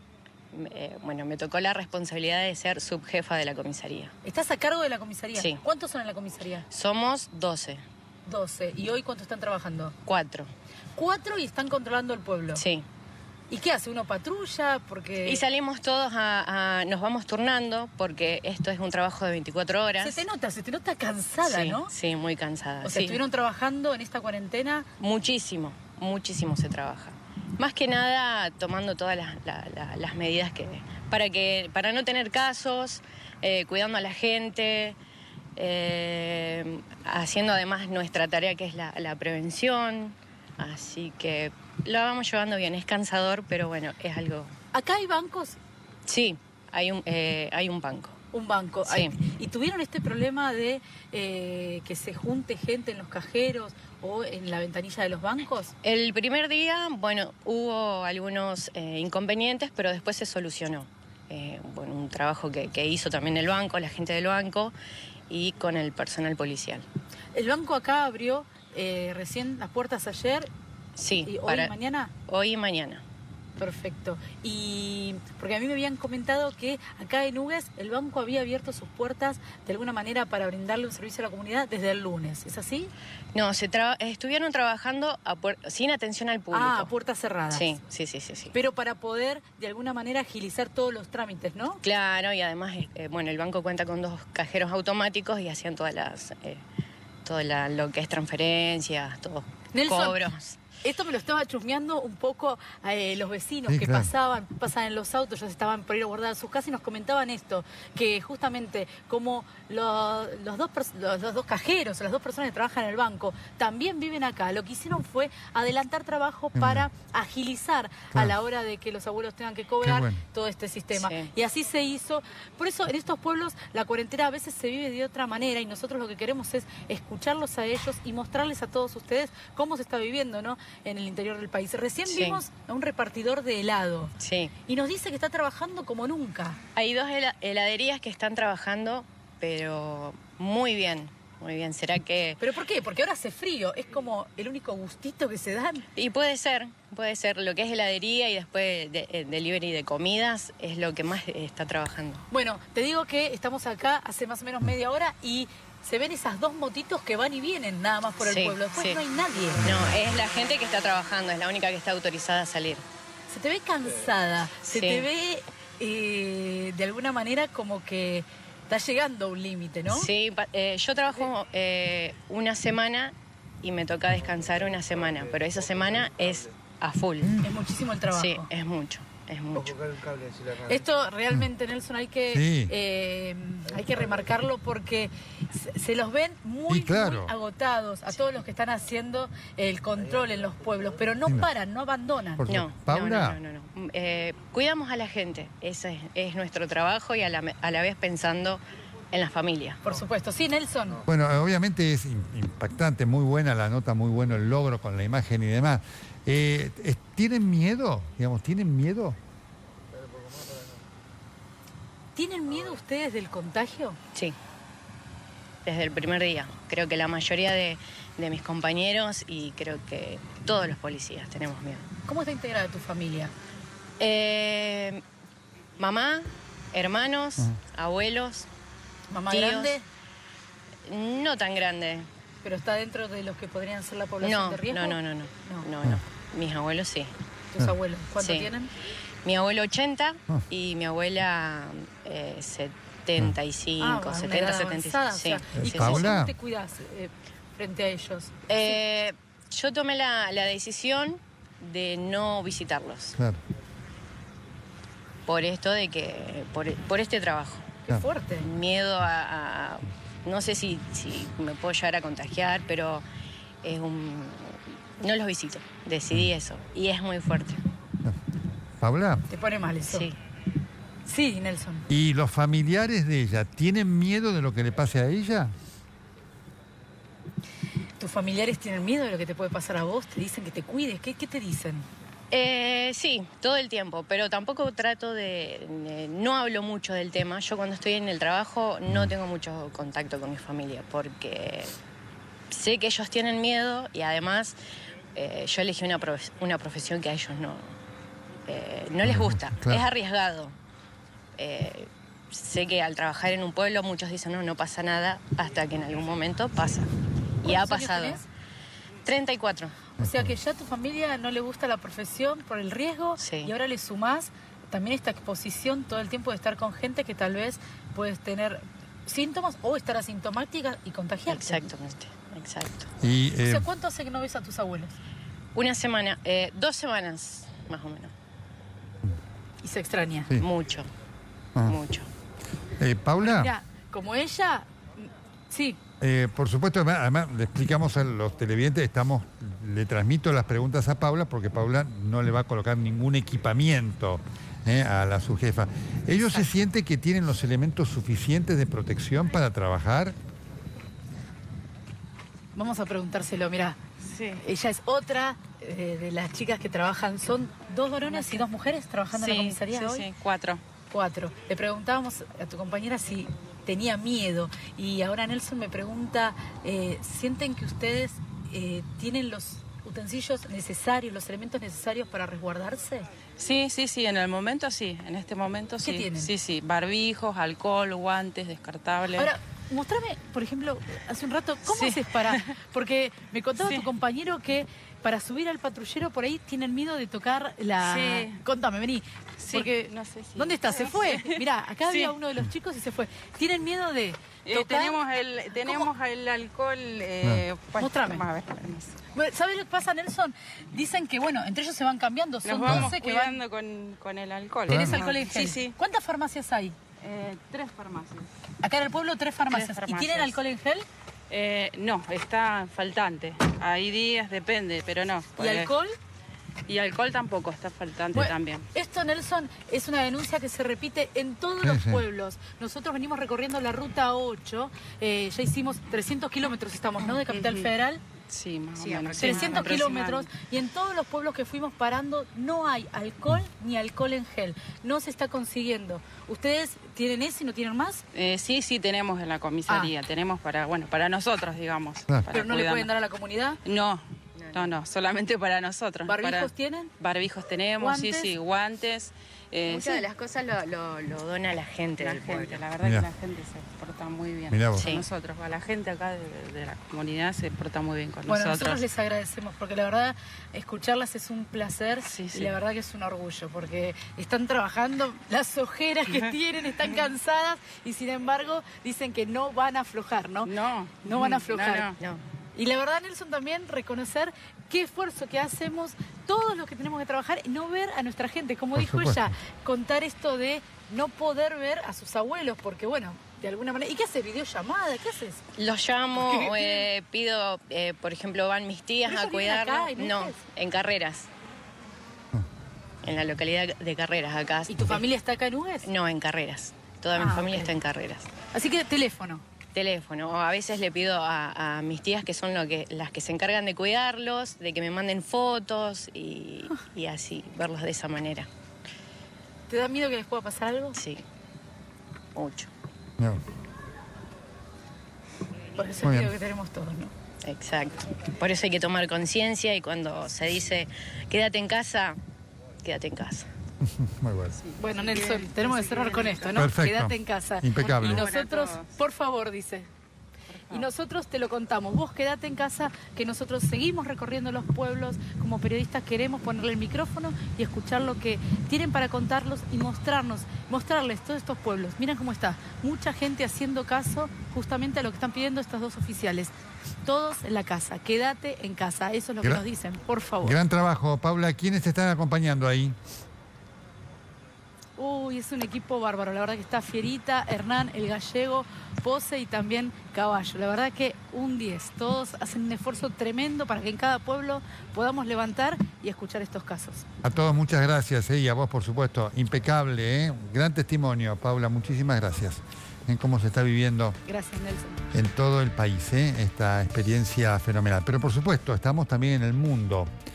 Y el mundo está realmente complicado, y uno de los lugares más complicados es la ciudad y el estado de Nueva York, que casi como una cachetada para el presidente Donald Trump se ha transformado junto con los Estados Unidos en el lugar de mayor cantidad de casos, cosa que está desvelando a todos, ni le cuento al personal de salud. Está allí Nieves Suberbuller. Hola Nieves, ¿cómo estás? Bella noche. Hola Nelson, ¿cómo estás? Buenas noches. Contanos cómo es el día a día de esta situación dramática que se vive allí hora tras hora. Como bien decías, si Nueva York fuera un país, sería el 4º país del mundo en cuanto a cantidad de casos confirmados de coronavirus. Vendría primero Estados Unidos, luego España, Italia y el estado de Nueva York. La situación es dramática. La realidad es que ayer se dio el número más alto de muertes en 24 horas, que fueron 630 muertos. El total de muertos hoy por hoy en el estado son 3.600, de los cuales 2.600 ocurrieron en la ciudad de Nueva York. Mirá. Así que es muy triste lo que sucede. Se ve que está colapsado el sistema de salud, porque de hecho ayer a la noche todos los residentes de la ciudad recibimos una alerta en nuestros teléfonos pidiendo que si éramos médicos o doctores, que por favor nos acercáramos a los hospitales porque se necesitan voluntarios. Mirá vos. Sonó una alarma en mi teléfono y en el teléfono de todos los residentes de la ciudad pidiendo que por favor, de ser médicos, nos acerquemos. Y ese es mucho el mensaje que está pasando el gobernador Andrew Cuomo. Está pidiendo que seamos solidarios, que es el momento de ser solidarios, no solamente con nuestros vecinos, sino también está pidiendo que los estados de Estados Unidos honren el nombre del país y sean Estados Unidos y solidarios, que envíen recursos a aquellos estados que menos los necesiten en este momento en cuanto a personal médico y respiradores, que los envíen a Nueva York y que luego de que pase el pico, que se calcula que el pico en Nueva York será en la próxima semana, ese mismo personal y esos respiradores se trasladen a nuevos focos, que ya se sabe cuáles serán esos focos también. Bueno, estamos viendo, por supuesto, en paralelo a tu imagen, Nieves, imágenes de Nueva York ahí en Times Square. Es impactante ver eso absolutamente vacío. Y es impactante lo que comentás en cuanto a ese lugar que es un emporio de la medicina a nivel internacional, uno de los focos más importantes, tenga esta situación desesperante, ¿no es cierto?, de los médicos trabajando a full. ¿Se sabe fundamentalmente si esa ayuda va a llegar? Porque además el gobernador Cuomo, que tiene a su hermano enfermo, estaba diciendo que no solamente hay un problema con respiradores, sino con guantes, barbijos, uniforme médico, alcohol y demás. Con todo. Hoy llegaron 1.000 respiradores de China, que fue una donación del gobierno chino y de algunos empresarios chinos, y llegaron 140 respiradores del estado de Oregón, que hoy por hoy no tiene un problema tan grave con el coronavirus, así que nos presta 140 respiradores. Pero la verdad es que no alcanza y el gobierno federal no tiene más stock, como bien decís, ni de personal médico, ni de respiradores, ni de guantes, ni barbijos. Ayer el presidente Trump firmó un decreto para poder, en realidad invocó una ley de la época de la Guerra de Corea que le permite al gobierno dirigir la producción de ciertas empresas cuando estamos en momentos críticos en el país. Entonces, en este momento, el gobierno tomó control de la empresa 3M, que es la empresa que produce los barbijos y respiradores, y no le permite exportar más barbijos al exterior, tampoco le permite exportar respiradores a Latinoamérica o a Canadá. El gobierno va a controlar estas exportaciones, y esto en el fondo también puede generar de todas formas una especie de guerra comercial en cuanto a los insumos sanitarios, porque otros países que a su vez exportan productos sanitarios a Estados Unidos pueden dejar de hacerlo. Entonces, la verdad que es una situación bastante crítica. Qué tremendo. ¿Hay cantidad suficiente de kits para hacer los testeos? Porque este es otro problema y otro desafío en pos de la casuística que tiene los Estados Unidos y Nueva York en particular en forma creciente de una manera impactante. Ese es otro tema. Por ejemplo, el gobernador de Maryland y varios gobernadores escribieron un editorial que publicaron en el diario Washington Post reclamando que necesitan tests que no tienen tests. A la misma vez, el mismo día, el presidente Trump aseguró que Estados Unidos produjo tantos tests en las últimas semanas que ya se encuentra en condiciones de exportar y de hecho ayudar y enviar como donación a países europeos. Entonces, hay muchas contradicciones permanentemente entre los gobernadores o lo que dicen los expertos en salud y lo que afirma la Casa Blanca. Ahora, en este contexto realmente tan dramático, ¿cómo está la gente? Digamos, ¿respeta las indicaciones? ¿Está con mucho miedo? La gente respeta las indicaciones, hay mucho miedo, pero también lo que sucede es que hay ciertas personas que están expuestas día a día a este virus, aquellos que no les queda otra realmente, porque los trabajadores que pueden trabajar desde su casa, que son lo que acá se llama empleos de white collar, que vendría a ser cuello blanco, por las camisas blancas digo empleados de oficina, pueden trabajar desde su casa, pero aquellos que trabajan en el correo, los policías, Ni hablar de los que trabajan, digo, empleados de salud en hospitales. Pero aquellos que están en los supermercados, que son negocios que se consideran esenciales, están en la caja del supermercado, personas que manejan taxis, están expuestos a sus pasajeros, y personas en un supermercado está expuesto a miles de personas que van diariamente al supermercado, y esas personas están muchísimo más expuestas y tienen mucho más miedo. Entonces, en este sentido también se ve la grieta económica del país. Mirá, qué fuerte esto. Efectivamente, el Estado de Nueva York o la Ciudad de Nueva York tuvo que adelantar la graduación de estudiantes de medicina para suplir esta demanda de médicos que vos estás marcando, Nieves. Así es. Otro decreto que firmó el gobernador Cuomo fue adelantar la graduación de los estudiantes de medicina que se graduarían en el mes de mayo, para que puedan ir a los hospitales y asistir, porque realmente no hay personal que dé abasto. Los médicos están hace días sin dormir. Hoy contó el gobernador Cuomo en su conferencia de prensa diaria, que es de hecho un momento del día que el país entero espera esa conferencia de prensa que da el gobernador Cuomo, que asumió un liderazgo en esta crisis, diría de la altura de que podría asumir un presidente. Y contó que el Estado de Nueva York cuenta con 85.000 voluntarios de medicina, médicos, doctores, de los cuales 22.000 vinieron de otros estados. Entonces se empieza a ver esta solidaridad que es necesaria para poder sacar adelante al Estado, y nuevamente cuando el foco del coronavirus se traslade a otros sitios del país, Nueva York también enviará a su personal médico, los respiradores. Sin solidaridad es imposible salir adelante. ¿El equipo de salud también está con miedo, Nieves? Sí, hay miedo porque, de hecho, como bien decíamos antes, no hay guantes, no hay barbijos, entonces no están empleando los protocolos que se aplicarían en tiempos normales. No están protegidos de la forma en la que deberían estar protegidos. Y eso es una queja no solamente en Nueva York, sino en muchos otros estados también. Nieves, no te vayas, lo tengo al doctor Diego Ponyman, que es médico argentino que trabaja allí, ejerce su profesión en Nueva York. ¿Qué tal, doctor? ¿Cómo le va? Muy buenas noches.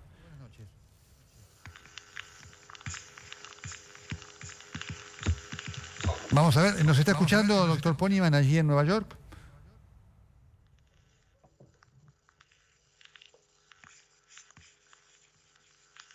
No, vamos a ver si podemos hacer la comunicación. Nos interesaba mucho. Realmente es dramático lo que contás, Nieves, y es impactante, porque además lo que se está viendo es que se han montado, ¿no es cierto?, unidades de asistencia médica allí en zonas de la ciudad de Nueva York, de Manhattan, por fuera de los centros hospitalarios propiamente dicho, ¿no?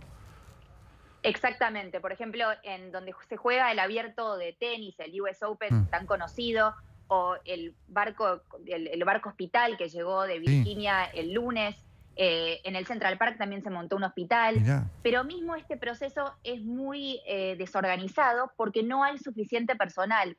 Entonces, por ejemplo, el barco hospital que llegó el lunes pasado, la idea era que pueda liberar camas de los hospitales de la ciudad y que se envíen pacientes sin coronavirus a ese barco. ¿Qué pasó?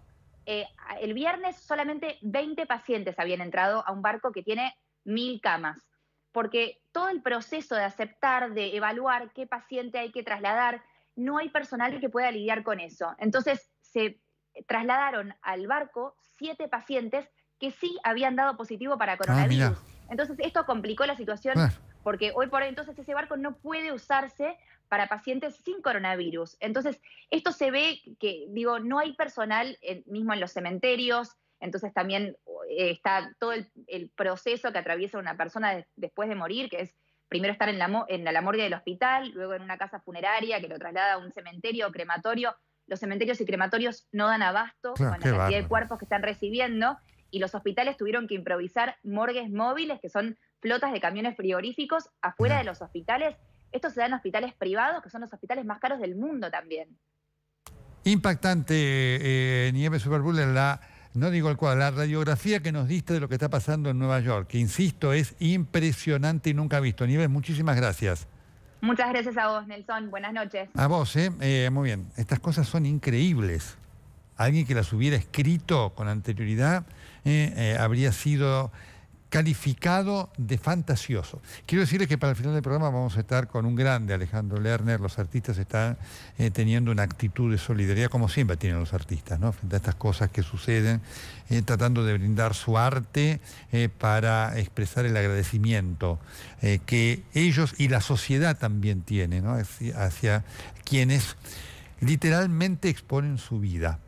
En este caso, fundamentalmente el equipo de salud, junto con otros que dan servicio y demás, ¿no? Pero hoy dar servicio significa, en el caso además de los integrantes de los equipos de salud, dar la vida. Y por eso vamos a estar con él en el cierre para compartir este agradecimiento con la calidad, ¿no? Miren ustedes lo que estamos viendo, a lo que estamos asistiendo, ¿no? A esta situación impensada. El mundo absolutamente choqueado, impactado por el coronavirus. Y además todo el sistema de salud de naciones como los Estados Unidos, ¿no? Acá estamos viendo lo que es en Nueva York, eso es Manhattan, eso es para los que conocen o los que hemos vivido allí, esa es la zona de Times Square, el corazón, digamos, un sábado eso explota, ¿no? Explota todos los días, un sábado muchísimo más, ¿no? No se ve prácticamente a nadie, se ve allá caminar una persona y nada más. Realmente es impresionante todo esto, sobre todo en un país como los Estados Unidos, en el cual el presidente de la República, Donald Trump, durante mucho tiempo negó la importancia de esto y la posibilidad de que esto afectara a los Estados Unidos como lo está afectando, ¿eh? Allí estamos viendo muy pocos autos, que son fundamentalmente taxis, ¿sí? Que se van desplazando, o unidades de televisión y demás, y no mucho más, en esta situación desesperante que está enfrentando el Estado de Nueva York y la Ciudad de Nueva York ante la escasez de recursos y por el impacto que está teniendo en cuanto a la cantidad de casos, porque no solamente están los casos de los fallecidos, sino también el tratamiento de los casos de los que afortunadamente han sobrevivido, que exigen muchísimo trabajo de todo el personal médico y muchísimos recursos no solamente de respiradores, sino de guantes, barbijos, alcohol,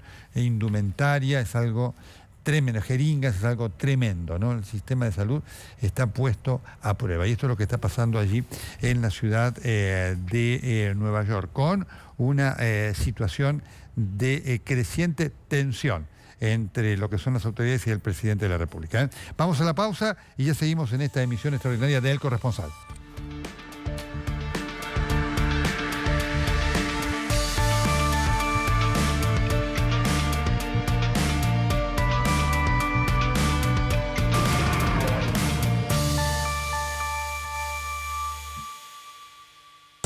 Bueno, el broche de oro de este programa lo tenemos con un grande, Alejandro Lerner. ¿Qué tal, Alejandro? ¿Cómo estás? Bien, Nelson, ¿cómo estás? Un gusto verte y escucharte. Para nosotros tenerte, porque además siempre digo, los artistas tienen un valor también fantástico en estas situaciones tan dramáticas, porque mandan un mensaje, muestran su compromiso, su contacto con la realidad, y vos estás haciendo algo muy lindo todos los días. Contáselo a quien no lo vio todavía, que deben ser no muchos, porque la mayoría de la gente te está viendo. Mira, se me ocurrió hace 2 semanas, más o menos, se me ocurrió que la realidad nos estaba diciendo las cosas que no podíamos hacer, ¿no? Hay un montón de cosas que no podemos hacer, pero después hay una parte de nuestra conciencia que nos dice, a ver, entonces, ¿qué sí podemos hacer? Yo puedo hacer música, no puedo trabajar, no me puedo ir de gira, no puedo cantar en un escenario, pero sí a través de las redes puedo establecer un ámbito donde conecto con la gente que está viviendo lo mismo que estamos viviendo todos y también con mis amigos. Entonces, hace 2 domingos atrás se armó como un festival donde a través de mi Instagram aparecía Víctor Heredia, aparecía Nahuel Penisi, Sandra Mianovich, y también incorporé al doctor Fernando Pollack y al doctor José Abadi, porque lo que nos está pasando es que no tenemos dónde hacer nuestras preguntas. ¿Qué hacemos con todas nuestras inquietudes, con todo el noticiero y los medios? Nos dan un montón de información, pero nosotros no podemos repreguntar. Claro. Entonces se me ocurrió establecer un ámbito donde por lo menos en este espacio que puedo generar yo a través de las redes, donde podemos cantar y la gente puede escribir, la gente empezó a preguntar y los doctores como Fernando Pollack o el doctor Abadi podían responder. Y eso reunió unas, creo que se habrán juntado unas 100.000 personas a través de las redes y cada vez más artistas. Estuvo Ráfaga, estuvieron los Tipitos, un montón de gente, la verdad que... Y ahora tengo amigos internacionales, hablé con Gino Vanelli, voy a hablar con Alan Parsons, con amigos que tengo fuera de nuestro país que están viviendo sin fronteras exactamente la misma realidad que nosotros. Qué experiencia esta, Alejandro, porque qué interesante. Recién hablábamos con el ministro de Salud. Qué enseñanza para el mundo. Esto nos ha igualado a todos, ha derribado fronteras e internamente ha hecho que vos estés tan expuesto como tu vecino, que a lo mejor no es famoso, o el más humilde de todos. Qué experiencia como mensaje. Hay que ver si se aprende, pero como mensaje es muy potente, ¿no? Yo creo que los cambios de conciencia los vamos a ver en el tiempo. Creo que esto es un antes y un después. Lo he contado, mi hija el otro día me preguntó si esta no era la Tercera Guerra Mundial.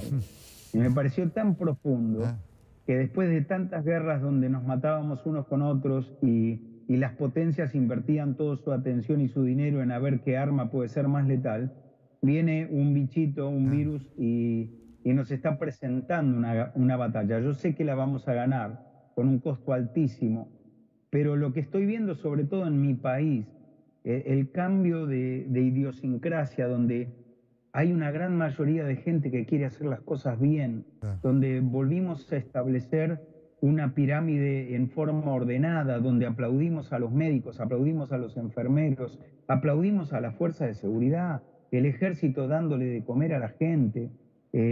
Yo sé que es muy doloroso y hay muchas pérdidas y eso no tiene precio y no tiene sentido, pero en algún momento vamos a poder apreciar, darle un valor a todo lo que no hemos aprendido antes y estamos recuperando. Alejandro, compusiste un tema a propósito de la cuarentena, ¿no? Sí, se me ocurrió porque mira, yo tengo a mi esposa y a mis hijos. Mi mujer Marcela tiene a sus padres en Miramar, que gracias a Dios Miramar, como muchas localidades, está libre del virus. Y estamos mandando besos de lejos, ¿viste? Entre todos nos mandamos besos de lejos y creo que es lo que va a pasar por un tiempo, nos vamos a mandar besos de lejos. Y se me ocurrió escribir esa canción, que es la historia de dos personas que se aman y se piden besos de lejos para no estar tan solos, porque solos no estamos alejados, pero no estamos solos. ¿Tenés ganas de cantarla? Así que bueno, por supuesto, te la voy a cantar. Escuchamos con gran gusto. Sí. Dale, gracias Nelson. A vos. Por el llamado y un abrazo a todo mi país, que sigan cumpliendo con lo que hay que hacer, que se sigan quedando en casa, que se laven las manos, que aprendamos, que nos cuidemos los unos con los otros, ¿no? Perfecto. Te escuchamos cantarla, ¿eh? No nos queremos privar de ese privilegio, dale. Alejandro, dale.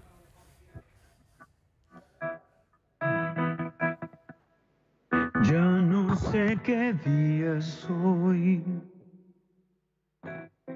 mañana será otro día, como esos días que no vuelven, como esos días que se olvidan. Hoy también voy a extrañarte, como se extraña tu almohada, solo tu voz y el recuerdo mantienen viva mi alma. Hoy dame un beso de lejos para apagar tanta pena. Yo juntaré 1000 abrazos hasta el final de la espera. Yo juntaré 1000 abrazos hasta que se abran las puertas.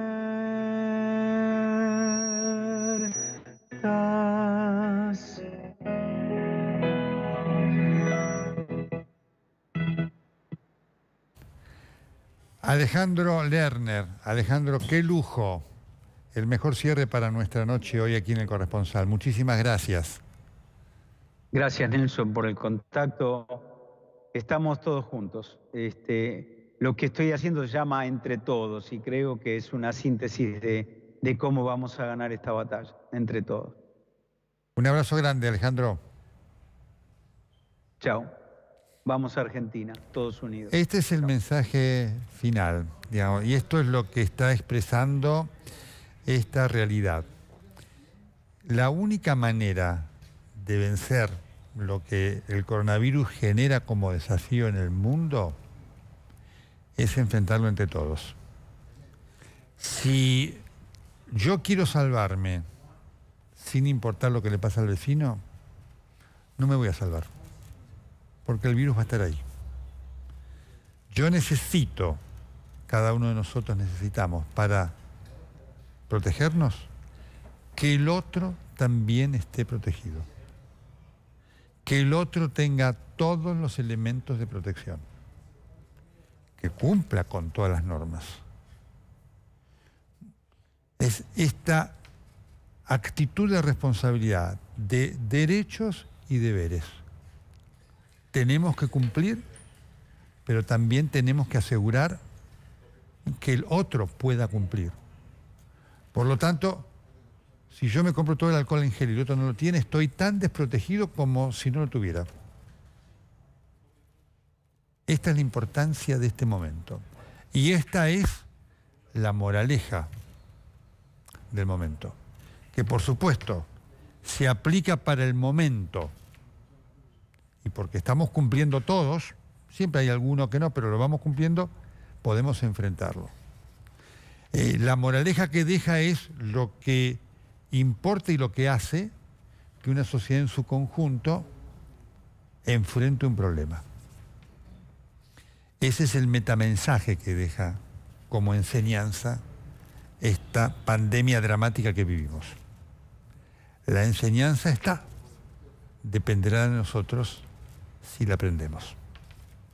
El tiempo y nuestras conductas dará la respuesta. Ahora lo que tenemos que hacer es cumplir entre todos y asegurar que el otro también cumpla y pueda cumplir. El bien de todos, nunca tan cierto como ahora, es nuestro bien. Sin el bien de todos, no hay bien personal. Sepámoslo y apliquémoslo. Hasta el próximo sábado.